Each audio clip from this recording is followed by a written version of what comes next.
सत श्री अकाल दोस्तों, स्वागत है ਤੁਹਾਡਾ ਫਤਿਹ ਸਰ ਜੀਐਸ ਕਲਾਸਿਸ ਦੇ YouTube ਚੈਨਲ ਤੇ। ਅਸੀਂ ਲੈ ਕੇ ਆਏ ਤੁਹਾਡੇ ਲਈ ਜੋ ਕਰੰਟ ਅਫੇਅਰ ਦੀ ਸੀਰੀਜ਼ ਚੱਲ ਰਹੀ ਹੈ ਉਸ ਦਾ ਪਾਰਟ ਨੰਬਰ 5। ਜਿਵੇਂ ਕਿ ਤੁਹਾਨੂੰ ਪਤਾ ਹੀ ਹੈ ਕਿ ਇਸ ਸੀਰੀਜ਼ ਦੇ ਵਿੱਚ ਅਸੀਂ ਲਾਸਟ 6 ਮੰਥ ਦੇ ਕਰੰਟ ਅਫੇਅਰਸ ਕਵਰ ਕਰ ਰਹੇ ਹਾਂ ਤੇ ਇਹ ਜੋ ਕਰੰਟ ਅਫੇਅਰਸ ਨੇ ਇਹ ਬਹੁਤ ਇੰਪੋਰਟੈਂਟ ਨੇ। ਜੋ ਵੀ ਪੀਪੀਐਸਸੀ ਦੇ ਜੋ ਐਗਜ਼ਾਮ ਆਉਣ ਵਾਲੇ ਨੇ, ਜਿਵੇਂ ਕਿ ਆਪਾਂ ਗੱਲ ਕਰੀਏ ਨਾਇਬ ਤਹਿਸੀਲਦਾਰ ਦੀ ਜਾਂ ਕੋਆਪਰੇਟਿਵ ਇੰਸਪੈਕਟਰ ਦੀ ਜਾਂ ਹੋਰ ਵੀ ਜਿਹੜੇ ਇਸ ਲੈਵਲ ਦੇ ਐਗਜ਼ਾਮ ਆ, ਜਿਵੇਂ ਪੀਸੀਐਸ ਦੀ ਵੀ ਗੱਲ ਕਰੀਏ, ਇਹ ਉਸ ਲੈਵਲ ਦੇ ਕਰੰਟ ਅਫੇਅਰਸ ਨੇ ਜੋ ਇਹਨਾਂ ਐਗਜ਼ਾਮ ਨੂੰ ਟਾਰਗੇਟ ਕਰ ਰਹੇ ਨੇ। ਇਸ ਤੋਂ ਪਹਿਲਾਂ ਆਲਰੇਡੀ 4 ਵੀਡੀਓ ਆ ਚੁੱਕੀਆਂ ਨੇ। ਜੇ ਤੁਸੀਂ ਉਹ ਵੀਡੀਓ ਨਹੀਂ ਦੇਖੀਆਂ ਤਾਂ ਇਸ ਵੀਡੀਓ ਨੂੰ ਦੇਖਣ ਤੋਂ ਬਾਅਦ ਉਹ ਜ਼ਰੂਰ ਦੇਖ ਲਿਓ ਜੀ, ਠੀਕ ਹੈ। ਜਿਵੇਂ ਕਿ ਮੈਂ ਪਹਿਲਾਂ ਵੀ ਦੱਸਿਆ ਇਸ ਤੋਂ ਪਹਿਲਾਂ ਵਾਲੀਆਂ ਵੀਡੀਓ ਦੇ ਵਿੱਚ ਵੀ, ਕਿ ਇਹ ਜੋ ਸਾਡੀ ਸੀਰੀਜ਼ ਹੈ ਇਹਦੇ ਵਿੱਚ ਅਸੀਂ ਜੋ ਨਿਊਜ਼ਪੇਪਰ ਕਵਰ ਕੀਤੇ ਨੇ, ਜਿਵੇਂ ਕਿ ਦਾ ਹਿੰਦੂ ਦੀ ਗੱਲ ਕਰੀਏ ਉਸ ਨਿਊਜ਼ਪੇਪਰ ਨੂੰ ਕਵਰ ਕੀਤਾ ਆ, ਇੰਡੀਅਨ ਐਕਸਪ੍ਰੈਸ ਨੂੰ ਕਵਰ ਕੀਤਾ ਆ। ਜੋ ਇੰਪੋਰਟੈਂਟ ਨਿਊਜ਼ਪੇਪਰ ਨੇ ਉਹਨਾਂ ਦੇ ਵਿੱਚੋਂ ਜਿੰਨੀਆਂ ਵੀ ਇੰਪੋਰਟੈਂਟ ਨਿਊਜ਼ ਨੇ ਉਹਨਾਂ ਨੂੰ ਇਕੱਠਾ ਕਰਕੇ ਪਲੱਸ ਉਹਨਾਂ ਦਾ ਕਰੰਟ ਐਂਡ ਸਟੈਟਿਕ ਪਾਰਟ ਦੋਨਾਂ ਨੂੰ ਕਵਰ ਕਰ ਰਹੇ ਹਾਂ। ਕਿਉਂਕਿ ਜੇ ਆਪਾਂ ਪੀਪੀਐਸਸੀ ਦਾ ਟ੍ਰੈਂਡ ਦੇਖੀਏ ਤਾਂ ਕੁਛ ਟਾਈਮ ਤੋਂ ਹੁਣ ਪੀਪੀਐਸਸੀ ਕੀ ਕਰ ਰਹੀ ਹੈ, ਜੋ ਕਰੰਟ ਦੇ ਵਿੱਚ ਨਿਊਜ਼ ਆ ਉਹਦਾ ਸਟੈਟਿਕ ਪਾਰਟ ਪੁੱਛ ਰਹੀ ਆ, ਠੀਕ ਆ। ਉਹ ਤੁਹਾਨੂੰ ਜਿਵੇਂ ਜਿਵੇਂ ਅੱਗੇ ਨੂੰ ਤੁਸੀਂ ਨਿਊਜ਼ ਦੇਖੋਗੇ ਤੁਹਾਨੂੰ ਪਤਾ ਆਈਡੀਆ ਲੱਗ ਜੂਗਾ ਕਿ ਉਹ ਕਿਵੇਂ ਜੋ ਕਰੰਟ ਤੇ ਸਟੈਟਿਕ ਨੂੰ ਅਸੀਂ ਕੰਬਾਈਨ ਕੀਤਾ ਹੋਇਆ ਆ। ਚਲੋ ਸਟਾਰਟ ਕਰਦੇ ਹਾਂ ਅੱਜ ਦੀ ਵੀਡੀਓ। ਜਿਵੇਂ ਕਿ ਸਾਡੀ ਟੈਗਲਾਈਨ ਹੈ ਜੀ ਇਸ ਸੀਰੀਜ਼ ਦੀ, ਇਸ ਤੋਂ ਬਾਅਦ ਕੁਝ ਵੀ ਨਹੀਂ। ਤੇ ਤੁਸੀਂ ਇਸ ਪੂਰੀ ਦੀ ਪੂਰੀ ਸੀਰੀਜ਼ ਨੂੰ ਧਿਆਨ ਨਾਲ ਦੇਖੋ ਕਿਉਂਕਿ ਸਾਡੀ ਟੈਗਲਾਈਨ ਹੈ ਕਿ ਇਸ ਤੋਂ ਬਾਅਦ ਕੁਝ ਵੀ ਨਹੀਂ ਆਊਗਾ ਜੀ, ਠੀਕ ਹੈ। ਤੇ ਜੇ ਤੁਸੀਂ ਮੇਰੇ ਚੈਨਲ ਤੇ ਨਵੇਂ ਹੋ ਤਾਂ ਚੈਨਲ ਨੂੰ ਸਬਸਕ੍ਰਾਈਬ ਜ਼ਰੂਰ ਕਰੋ ਅਤੇ ਵੀਡੀਓ ਨੂੰ ਜਲਦੀ ਲਾਈਕ ਕਰੋ। ਜੋ ਵੀ ਮੈਂ ਕੁਐਸਚਨ ਪੁੱਟ ਕਰੂੰਗਾ ਉਹਦੇ ਤੇ ਕਮੈਂਟ ਕਰੋ ਐਂਡ ਆਪਣੇ ਦੋਸਤਾਂ ਮਿੱਤਰਾਂ ਨਾਲ ਸ਼ੇਅਰ ਜ਼ਰੂਰ ਕਰੋ ਜੀ। ਚਲੋ ਸਟਾਰਟ ਕਰਦੇ ਹਾਂ ਜੀ ਵੀਡੀਓ। ਅਤੇ ਜੇ ਕਿਸੇ ਸਟੂਡੈਂਟ ਨੂੰ ਇਸ ਵੀਡੀਓ ਦੀ PDF ਚਾਹੀਦੀ ਆ ਤਾਂ ਉਹ ਮੇਰਾ ਇੱਕ ਟੈਲੀਗ੍ਰਾਮ ਤੇ ਚੈਨਲ ਹੈ ਜਿਸ ਦਾ ਨਾਮ ਹੈ ਫਤਿਹ ਸਰ, ਠੀਕ ਹੈ ਜੀ। ਟੈਲੀਗ੍ਰਾਮ ਦੇ ਚੈਨਲ ਦਾ ਨਾਮ ਕੀ ਹੈ? ਫਤਿਹ ਸਰ। ਤੁਸੀਂ ਉਸ ਟੈਲੀਗ੍ਰਾਮ ਚੈਨਲ ਨੂੰ ਜੁਆਇਨ ਕਰਕੇ ਇਸ ਲੈਕਚਰ ਦੀ PDF ਅਤੇ ਜੋ ਇਦੋਂ ਪਹਿਲਾਂ ਲੈਕਚਰ ਹੋਏ ਨੇ ਉਹਨਾਂ ਦੀ PDF ਵੀ ਲੈ ਸਕਦੇ ਹੋ। ਅਤੇ ਹੋਰ ਵੀ ਮੈਂ ਕਾਫੀ ਸਾਰਾ ਇੰਪੋਰਟੈਂਟ ਮਟੀਰੀਅਲ ਜਾਂ ਨੋਟੀਫਿਕੇਸ਼ਨ ਉੱਤੇ ਪਾਉਂਦਾ ਰਹਿੰਦਾ ਆ, ਉਹ ਤੁਹਾਡੇ ਲਈ ਹੈਲਪਫੁਲ ਹੋਣਗੇ। ਚਲੋ ਸਟਾਰਟ ਕਰਦੇ ਹਾਂ ਜੀ। ਜੋ ਸਾਡੀ ਫਰਸਟ ਨਿਊਜ਼ ਹੈ ਉਹ ਰਿਲੇਟਡ ਜੀ ਧੌਲਾਵੀਰਾ। ਧੌਲਾਵੀਰਾ ਕੀ ਹੈ? ਇੱਕ ਇੰਡਸ ਵੈਲੀ ਸਿਵਲਾਈਜੇਸ਼ਨ ਦੀ ਸਾਈਟ ਹੈ। ਹੁਣ ਆਪਾਂ ਦੇਖਦੇ ਹਾਂ ਨਿਊਜ਼ ਦੇ ਵਿੱਚ ਕਿਉਂ ਆ ਜੀ, ਠੀਕ ਹੈ। ਨਿਊਜ਼ ਦੇ ਵਿੱਚ ਇਸ ਕਰਕੇ ਆ ਕਿ ਇਹਨੂੰ ਯੂਨੈਸਕੋ ਨੇ ਵਰਲਡ ਹੈਰੀਟੇਜ ਸਾਈਟ ਦਾ ਦਰਜਾ ਦੇ ਦਿੱਤਾ। ਬਹੁਤ ਇੰਪੋਰਟੈਂਟ ਗੱਲ ਆ ਜੀ। ਹੁਣ ਇੰਡਸ ਵੈਲੀ ਸਿਵਲਾਈਜੇਸ਼ਨ ਦੀ ਸਾਈਟ ਹੈ ਧੌਲਾਵੀਰਾ, ਇੱਕ ਪਹਿਲੀ ਸਾਈਟ ਇੱਦਾਂ ਦੀ ਬਣੀ ਹੈ ਇੰਡਸ ਵੈਲੀ ਸਿਵਲਾਈਜੇਸ਼ਨ ਦੀ ਜਿਹਨੂੰ ਕਿ ਯੂਨੈਸਕੋ ਨੇ ਆਪਦੇ ਅੰਡਰ ਲਿਆ ਆ। ਯੂਨੈਸਕੋ ਵਰਲਡ ਹੈਰੀਟੇਜ ਸਾਈਟ ਦਾ ਦਰਜਾ ਦਿੱਤਾ ਗਿਆ ਆ। ਧੌਲਾਵੀਰਾ ਜੋ ਹੈਗੀ ਸਾਡੇ ਕੋਲੇ ਹਰਪਨ ਐਰਾ ਦੀ ਸਿਟੀ ਆ, ਹਰਪਨ ਕਲਚਰ ਦੀ ਸਿਟੀ ਆ। ਜੇ ਆਪਾਂ ਧੌਲਾਵੀਰਾ ਦੀ ਲੋਕੇਸ਼ਨ ਦੀ ਗੱਲ ਕਰੀਏ ਤਾਂ ਸਾਨੂੰ ਇਹ ਗੁਜਰਾਤ ਦੇ ਵਿੱਚ ਮਿਲਦੀ ਆ, ਕੱਛ ਡਿਸਟ੍ਰਿਕਟ ਦੇ ਵਿੱਚ। ਹੁਣ ਆਪਾਂ ਦੇਖਦੇ ਹਾਂ ਕਿ ਯੂਨੈਸਕੋ ਕੀ ਆ ਜੀ। ਯੂਨੈਸਕੋ ਨੇ ਇੰਡੀਆ ਵਿੱਚ ਟੋਟਲ 40 ਸਾਈਟਸ ਨੂੰ ਆਪਦੇ ਅੰਡਰ ਲਿਆ ਆ, ਮੀਨਸ ਰਿਕੋਗਨਾਈਜੇਸ਼ਨ ਦਿੱਤੀ ਹੈ ਯੂਨੈਸਕੋ ਦੀ। ਜਿਵੇਂ ਆਪਾਂ ਗੱਲ ਕਰੀਏ ਹੁਣੇ ਸਾਨੂੰ ਧੌਲਾਵੀਰਾ ਆਪਾਂ ਦੇਖ ਕੇ ਹਟਿਆ 40th ਇਹ ਆ, ਠੀਕ ਆ ਜੀ। ਉਸ ਤੋਂ ਪਹਿਲਾਂ ਇੱਕ ਸੀਗੀ ਰੰਪਾ ਟੈਂਪਲ, ਉਹਨੂੰ ਵੀ ਇਹਦੇ ਵਿੱਚ ਐਂਟਰ ਕੀਤਾ ਗਿਆ ਆ, ਐਡ ਕੀਤਾ ਗਿਆ ਐਜ਼ ਅ ਕਲਚਰਲ ਸਾਈਟ। ਤੇ ਇਹ ਹੈਗੀ ਸਾਡੇ ਕੋਲੇ ਕਲਚਰਲ ਸਾਈਟ, ਠੀਕ ਆ। ਹੁਣ ਮੈਂ ਥੋੜ੍ਹੀ ਜਿਹੀ ਡਿਟੇਲ 'ਚ ਤੁਹਾਨੂੰ ਦੱਸਦਾ ਕਿ ਜਿਹੜਾ ਸਾਡੇ ਕੋਲ ਯੂਨੈਸਕੋ ਆ ਉਹ ਵਰਲਡ ਹੈਰੀਟੇਜ ਸਾਈਟ, ਉਹਨੇ ਕੁਛ ਇੱਦਾਂ ਦੇ ਏਰੀਏ ਜਿਨ੍ਹਾਂ ਨੂੰ ਆਪਦੇ ਅੰਡਰ ਲੈਣਾ ਅਤੇ ਉਹਨਾਂ ਨੂੰ ਜ਼ਿਆਦਾ ਪ੍ਰੋਟੈਕਸ਼ਨ ਪ੍ਰੋਵਾਈਡ ਕਰਨੀ ਆ। ਉਹਨਾਂ ਨੂੰ ਲੱਗਦਾ ਕਿ ਬਹੁਤ ਇੰਪੋਰਟੈਂਟ ਨੇ ਇਹਨਾਂ ਸਾਈਟਸ ਨੂੰ। ਸਾਈਟ ਮੀਨਸ ਏਰੀਆ ਹੋ ਜਾਂਦਾ ਜੀ ਕਿਸੇ ਵੀ ਤਰ੍ਹਾਂ ਦਾ। ਇਹਨਾਂ ਸਾਈਟ ਨੂੰ ਉਹਨੇ 3 ਕੈਟੇਗਰੀ ਵਿੱਚ ਡਿਵਾਈਡ ਕੀਤਾ ਆ। ਇੱਕ ਸਾਡੇ ਕੋਲ ਹੁੰਦੀ ਹੈ ਕਲਚਰਲ ਸਾਈਟ, ਦੂਜੀ ਹੁੰਦੀ ਹੈ ਸਾਡੇ ਕੋਲ ਨੈਚੁਰਲ ਸਾਈਟ ਅਤੇ ਤੀਜੀ ਹੁੰਦੀ ਹੈ ਸਾਡੇ ਕੋਲ ਮਿਕਸਡ ਸਾਈਟ। ਟੋਟਲ ਸਾਡੇ ਕੋਲ 40 ਆ। ਇਹ ਐਕਸਟਰਾ ਇਨਫੋਰਮੇਸ਼ਨ ਆ, ਇਹਦੇ ਵਿੱਚ ਨਹੀਂ ਲਿਖੀ ਗਈ, ਇਹਦੇ ਨੋਟਸ ਬਣਾ ਲਿਓ। ਟੋਟਲ ਇਹ 40 ਆ ਸਾਡੇ ਕੋਲ ਸਾਈਟਸ। ਉਹਨਾਂ ਵਿੱਚੋਂ 32 ਸਾਡੇ ਕੋਲ ਆਉਂਦੀਆਂ ਜੀ ਕਲਚਰਲ ਸਾਈਟ, 7 ਆਉਂਦੀਆਂ ਆ ਨੈਚੁਰਲ ਸਾਈਟ ਅਤੇ ਇੱਕ ਆਉਂਦੀ ਆ ਮਿਕਸਡ ਸਾਈਟ। ਜਿਹੜੀ ਇੱਕ ਮਿਕਸਡ ਆ ਉਹਦਾ ਨਾਮ ਹੈਗਾ ਆ ਕੰਚਨਜੰਗਾ ਨੈਸ਼ਨਲ ਪਾਰਕ, ਉਹ ਮਿਕਸਡ ਸਾਈਟ ਆ ਇੱਕ। ਅਤੇ ਜਿਵੇਂ ਨੈਚੁਰਲ ਦੇ ਵਿੱਚ ਜੇ ਕੋਈ ਸਾਡੇ ਕੋਲ ਆਪਾਂ ਗੱਲ ਕਰੀਏ ਕੋਈ ਨੈਸ਼ਨਲ ਪਾਰਕ ਆ ਗਿਆ, ਉਹ ਹੁੰਦਾ ਸਾਡੇ ਕੋਲ ਨੈਚੁਰਲ ਦੇ ਵਿੱਚ। ਅਤੇ ਕਲਚਰਲ ਸਾਈਟ ਦੀ ਕੈਟੇਗਰੀ 'ਚ ਸਾਡੇ ਕੋਲ ਜਿਵੇਂ ਰੈੱਡ ਫੋਰਟ ਹੋ ਗਿਆ, ਬਿਲਡਿੰਗ ਹੋ ਗਈ ਆ, ਧੌਲਾਵੀਰਾ ਹੋ ਗਿਆ, ਕੋਈ ਟੈਂਪਲ ਆ ਗਿਆ ਆ, ਇਹ ਚੀਜ਼ਾਂ ਸਾਡੇ ਕੋਲ ਕਲਚਰਲ ਸਾਈਟ ਦੇ ਵਿੱਚ ਆਉਂਦੀਆਂ ਆ। 40 ਦੀਆਂ 40 ਧਿਆਨ 'ਚ ਰੱਖਣੀਆਂ ਥੋੜ੍ਹੀਆਂ ਮੁਸ਼ਕਿਲ ਹੁੰਦੀਆਂ ਆ, ਲੇਕਿਨ ਜੋ ਲੇਟੈਸਟ ਆ ਅਸੀਂ ਉਹ ਯਾਦ ਕਰ ਸਕਦੇ ਹਾਂ, ਠੀਕ ਆ। ਅਤੇ ਜੋ ਸਾਡੇ ਕੋਲ 40th ਜਿਹੜੀ ਸਾਡੇ ਕੋਲ ਸਾਈਟ ਆ ਉਹ ਹੈਗੀ ਜਿਵੇਂ ਕਿ ਆਪਾਂ ਹੁਣੇ ਦੇਖਿਆ ਆ ਧੌਲਾਵੀਰਾ, ਅਤੇ ਉਦੋਂ ਪਹਿਲਾਂ ਜਿਹੜੀ 39th ਸੀਗੀ ਉਹ ਸੀਗੀ ਸਾਡੇ ਕੋਲ ਰੰਪਾ ਟੈਂਪਲ। ਇਹ ਦੋ ਤਾਂ ਤੁਸੀਂ ਮਿਨੀਮਮ ਯਾਦ ਕਰਨੀਆਂ ਹੀ ਕਰਨੀਆਂ ਆ। ਇਹ ਕਲਚਰਲ ਸਾਈਟ ਆ ਜੀ, ਠੀਕ ਆ। ਅਤੇ ਮਿਕਸਡ ਸਾਈਟ ਇੱਕੋ ਹੀ ਆ, ਉਹ ਹੈਗੀ ਸਾਡੇ ਕੋਲ ਕੰਚਨਜੰਗਾ। ਅਤੇ ਤੁਸੀਂ ਮੈਨੂੰ ਕਮੈਂਟ ਬਾਕਸ ਦੇ ਵਿੱਚ ਇਹ ਦੱਸਣਾ ਕਿ ਕੰਚਨਜੰਗਾ ਕਿੱਥੇ ਆ। ਹੁਣ ਆਪਾਂ ਦੇਖਦੇ ਹਾਂ ਜਿਹੜੀਆਂ ਆਪਣੀਆਂ ਹੈਗੀਆਂ ਇੰਡਸ ਵੈਲੀ ਸਿਵਲਾਈਜੇਸ਼ਨ, ਉਹਦੀਆਂ ਪੰਜਾਬ ਦੇ ਵਿੱਚ ਕਿਹੜੀਆਂ ਇੰਪੋਰਟੈਂਟ ਸਾਈਟ ਨੇ। ਉਸ ਤੋਂ ਬਾਅਦ ਮੈਂ ਤੁਹਾਨੂੰ ਮੈਪ ਦੇ ਵਿੱਚ ਇੰਡੀਆ ਦੀਆਂ ਇੰਪੋਰਟੈਂਟ ਤਾਂ ਦਿਖਾਊਂਗਾ ਹੀ, ਪਹਿਲਾਂ ਪੰਜਾਬ ਦੀਆਂ ਦੇਖਦੇ ਹਾਂ। ਜਿਵੇਂ ਕਿ ਇੱਕ ਹੈਗੀ ਰੋਪੜ ਦੇ ਵਿੱਚ ਰੂਪਨਗਰ ਆਪਾਂ ਜਿਹਨੂੰ ਕਹਿੰਦੇ ਹਾਂ, ਇਹ ਸਤਲੁਜ ਰਿਵਰ ਦੇ ਕਿਨਾਰੇ ਮਿਲਦੀ ਆ। ਦੂਜੀ ਹੈਗੀ ਆ ਕੋਟਲਾ ਨਿਹੰਗ ਖਾਨ, ਇਹ ਸਾਨੂੰ ਰੋਪੜ ਡਿਸਟ੍ਰਿਕਟ ਦੇ ਵਿੱਚ ਹੀ ਮਿਲਦੀ ਆ। ਇੱਕ ਹੈਗੀ ਆ ਬਾਰਾ, ਇਹ ਵੀ ਸਾਨੂੰ ਰੋਪੜ ਡਿਸਟ੍ਰਿਕਟ ਦੇ ਵਿੱਚ ਹੀ ਮਿਲਦੀ ਆ। ਇੱਕ ਹੈਗੀ ਆ ਢੇਰ ਮਾਜਰਾ, ਇਹ ਵੀ ਸਾਨੂੰ ਰੋਪੜ ਡਿਸਟ੍ਰਿਕਟ ਦੇ ਵਿੱਚ ਹੀ ਮਿਲਦੀ ਆ। ਫਿਰ ਸਾਡੇ ਕੋਲ ਹੈਗਾ ਜੀ ਰੋਈਆ, ਇਹ ਸਾਨੂੰ ਸੰਗਰੂਰ ਡਿਸਟ੍ਰਿਕਟ ਦੇ ਵਿੱਚ ਮਿਲਦੀ ਆ ਜੋ ਅਹਿਮਦਗੜ੍ਹ ਦੇ ਪਾਸ ਆ। ਇੱਕ ਹੈਗੀ ਸਾਡੇ ਕੋਲ ਸੰਘੋਲ, ਇਹ ਸਾਨੂੰ ਫਤਿਹਗੜ੍ਹ ਸਾਹਿਬ ਡਿਸਟ੍ਰਿਕਟ ਦੇ ਵਿੱਚ ਮਿਲਦੀ ਆ। ਸੁਨੈਤ, ਇਹ ਸਾਨੂੰ ਲੁਧਿਆਣਾ ਡਿਸਟ੍ਰਿਕਟ ਦੇ ਵਿੱਚ ਮਿਲਦੀ ਆ। ਠੀਕ ਹੈ, ਇਹ ਕਾਫੀ ਇੰਪੋਰਟੈਂਟ ਸਾਈਟਸ ਨੇ ਜੋ ਪੰਜਾਬ ਦੀਆਂ, ਤੇ ਜੇ ਤੁਸੀਂ ਪੰਜਾਬ ਦੇ ਪਹਿਲਾਂ ਪੇਪਰ ਦੇਖੇ ਹੋਣਗੇ ਤਾਂ ਇੱਥੋਂ ਕੁਐਸਚਨ ਬਣ ਜਾਂਦਾ। ਚਲੋ ਅੱਗੇ ਚੱਲਦੇ ਹਾਂ। ਹੁਣ ਆਪਾਂ ਦੇਖਦੇ ਹਾਂ ਇੱਕ ਮੈਪ ਦੇ ਜ਼ਰੀਏ ਜੋ ਇੰਡਸ ਵੈਲੀ ਸਿਵਲਾਈਜੇਸ਼ਨ ਸੀਗੀ ਉਹਦੇ ਅਕੋਰਡਿੰਗ ਇੰਡੀਆ ਦੀਆਂ ਕਿਹੜੀਆਂ ਸਾਈਟਸ ਰਹੀਆਂ ਨੇ। ਜਿਵੇਂ ਸਾਡੇ ਕੋਲ ਹੈਗੀ ਆ ਜੀ ਇੱਕ ਆ ਰਹੀ ਧੌਲਾਵੀਰਾ, ਜਿਹਨੂੰ ਆਪਾਂ ਹੁਣੇ ਦੇਖ ਕੇ ਹਟੇ ਹਾਂ ਧੌਲਾਵੀਰਾ। ਠੀਕ ਆ, ਉਦੋਂ ਬਾਅਦ ਹੈਗਾ ਕਿ ਸੋਮਨਾਥ ਆ ਰਿਹਾ ਜੀ। ਲੋਥਲ, ਇਹ ਵੀ ਸਾਨੂੰ ਗੁਜਰਾਤ 'ਚ ਮਿਲਦੀ ਆ। ਇਹ ਸਾਈਟ ਯਾਦ ਰੱਖਿਓ ਇੰਡੀਆ ਦੇ ਵਿੱਚ ਕਿਹੜੀਆਂ ਆ, ਪਾਕਿਸਤਾਨ ਦੇ ਵਿੱਚ ਕਿਹੜੀਆਂ, ਸਟੇਟ ਕਿਹੜੀ 'ਚ ਕਿਹੜੀ ਆ। ਮੋਹਨਜੋਦਾਰੋ ਤੁਸੀਂ ਸੁਣਿਆ ਹੋਊਗਾ, ਮੂਵੀ ਵੀ ਆਈ ਸੀਗੀ, ਇਹ ਵੀ ਪਾਕਿਸਤਾਨ ਦੇ ਵਿੱਚ ਆ। ਕੋਟ ਦੀਜੀ, ਇਹ ਪਾਕਿਸਤਾਨ ਦੇ ਵਿੱਚ ਆ। ਉਦੋਂ ਬਾਅਦ ਸਾਡੇ ਕੋਲ ਹੈਗਾ ਜੀ ਹਰੱਪਾ, ਇਹਦਾ ਤੁਸੀਂ ਨਾਮ ਸੁਣਿਆ ਹੋਊਗਾ, ਇਹ ਵੀ ਪਾਕਿਸਤਾਨ ਦੇ ਵਿੱਚ ਆ। ਰੋਪੜ ਜੋ ਕਿ ਸਾਡੇ ਪੰਜਾਬ ਵਿੱਚ ਆ, ਇੰਡੀਆ ਦੇ ਵਿੱਚ ਆ। ਰਾਖੀਗੜ੍ਹੀ, ਇਹ ਸਾਨੂੰ ਹਰਿਆਣਾ ਵਿੱਚ ਮਿਲਦੀ ਆ, ਬਹੁਤ ਇੰਪੋਰਟੈਂਟ ਆ। ਇੱਥੇ ਇੱਕ ਕਾਲੀਬੰਗਾ, ਠੀਕ ਆ, ਉਹ ਇੱਥੇ ਰਾਜਸਥਾਨ 'ਚ ਆ। ਦੇਖੋ ਜੀ ਰਾਜਸਥਾਨ ਕੋਲ ਕਾਲੀਬੰਗਾ, ਇਹ ਸਾਨੂੰ ਰਾਜਸਥਾਨ 'ਚ ਮਿਲਦੀ ਆ। ਇੱਕ ਸਾਡੇ ਕੋਲ ਹੈਗੀ ਇੱਥੇ ਜੀ ਹੋਰ ਹੈਗੀ ਸੀਗੀ ਆਪਣੇ ਕੋਲੇ ਚਾਨੂਧਾਰੋ, ਚਾਨੂਧਾਰੋ ਹੋ ਗਈ। ਠੀਕ ਆ, ਇਹ ਕੁਛ ਇੰਪੋਰਟੈਂਟ ਹੈ। ਰਹਿਮਨਧੇਰੀ ਹੋ ਗਿਆ, ਇਹ ਵੀ ਉੱਥੇ ਆਪਾਂ ਨੂੰ ਪਾਕਿਸਤਾਨ ਦੇ ਵਿੱਚ ਹੀ ਮਿਲਦੀ ਆ। ਇਹ ਕਾਫੀ, ਇੱਕ ਬਾਲਾਕੋਟ ਦੀ ਗੱਲ ਕਰੀਏ, ਇਹ ਰਿਹਾ ਬਾਲਾਕੋਟ। ਠੀਕ, ਇਹ ਉਹ ਇੰਪੋਰਟੈਂਟ ਸਾਈਟਸ ਨੇ ਜੋ ਸਾਨੂੰ ਇੰਡੀਆ ਤੇ ਪਾਕਿਸਤਾਨ ਦੇ ਵਿੱਚ ਮਿਲਦੀਆਂ ਤੇ ਇੰਡਸ ਵੈਲੀ ਸਿਵਲਾਈਜੇਸ਼ਨ ਦੀਆਂ ਸਾਈਟਸ ਨੇ। ਜੇ ਆਪਾਂ ਗੱਲ ਕਰੀਏ ਇਸ ਏਰੀਆ 'ਚ ਕੁਐਸਚਨ ਆਉਣ ਦੀ ਤਾਂ ਇੱਥੋਂ ਕੁਐਸਚਨ ਕਾਫੀ ਚਾਂਸਸ ਹੁੰਦੇ ਆ ਬਣਨ ਦੇ। ਚਲੋ ਹੁਣ ਮੈਂ ਤੁਹਾਨੂੰ ਕਿਹਾ ਸੀਗਾ ਕਿ ਅਸੀਂ ਕਰੰਟ ਤੇ ਸਟੈਟਿਕ ਦਾ ਪਾਰਟ ਕਰਾਂਗੇ। ਅਸੀਂ ਕਰੰਟ ਵੀ ਕਰ ਲਿਆ ਤੇ ਸਟੈਟਿਕ ਵੀ ਕਰ ਲਿਆ। ਹੋ ਸਕਦਾ ਕੁਛ ਇੱਦਾਂ ਦੇ ਬੱਚੇ ਜਿਨ੍ਹਾਂ ਨੇ ਸਟੈਟਿਕ ਪੜ੍ਹਿਆ ਹੋਵੇ ਉਹਨਾਂ ਦੀ ਰਿਵੀਜ਼ਨ ਹੋ ਜੂਗੀ, ਤੇ ਕੁਛ ਇੱਦਾਂ ਦੇ ਬੱਚੇ ਜਿਨ੍ਹਾਂ ਨੇ ਸਟੈਟਿਕ ਨਹੀਂ ਪੜ੍ਹਿਆ ਇਹ ਵਾਲਾ ਪਾਰਟ ਉਹਨਾਂ ਨੂੰ ਦੁਬਾਰਾ ਪੜ੍ਹਨ ਨੂੰ ਮਿਲ ਜੂਗਾ। ਠੀਕ ਹੈ, ਤੁਸੀਂ ਟ੍ਰੈਂਡ ਸਮਝੋ PPSC ਦਾ ਕਿੱਦਾਂ ਦਾ ਆ, ਉਹ ਬਹੁਤ ਜ਼ਰੂਰੀ ਆ। ਚਲੋ ਅੱਗੇ ਚੱਲਦੇ ਹਾਂ।